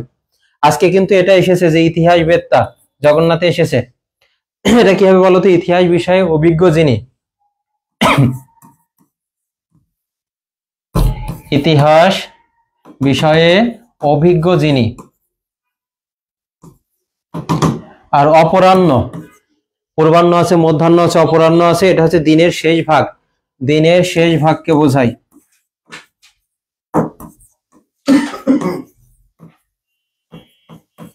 আর একটা আছে কুশীলভ, এটা গত বছর এসেছে। নাটকে যে পাত্র পাত্রী থাকে, নাটকে যে পাত্র পাত্রী থাকে, কুশীলভ দ্বন্দ্ব সমাস, পাত্র পাত্রী তাদেরকে বোঝায়। আর এখানে যা ভাষায় প্রকাশ করা যায় না সেটা হবে অনির্বচনীয়, কি হবে, অনির্বচনীয় হবে।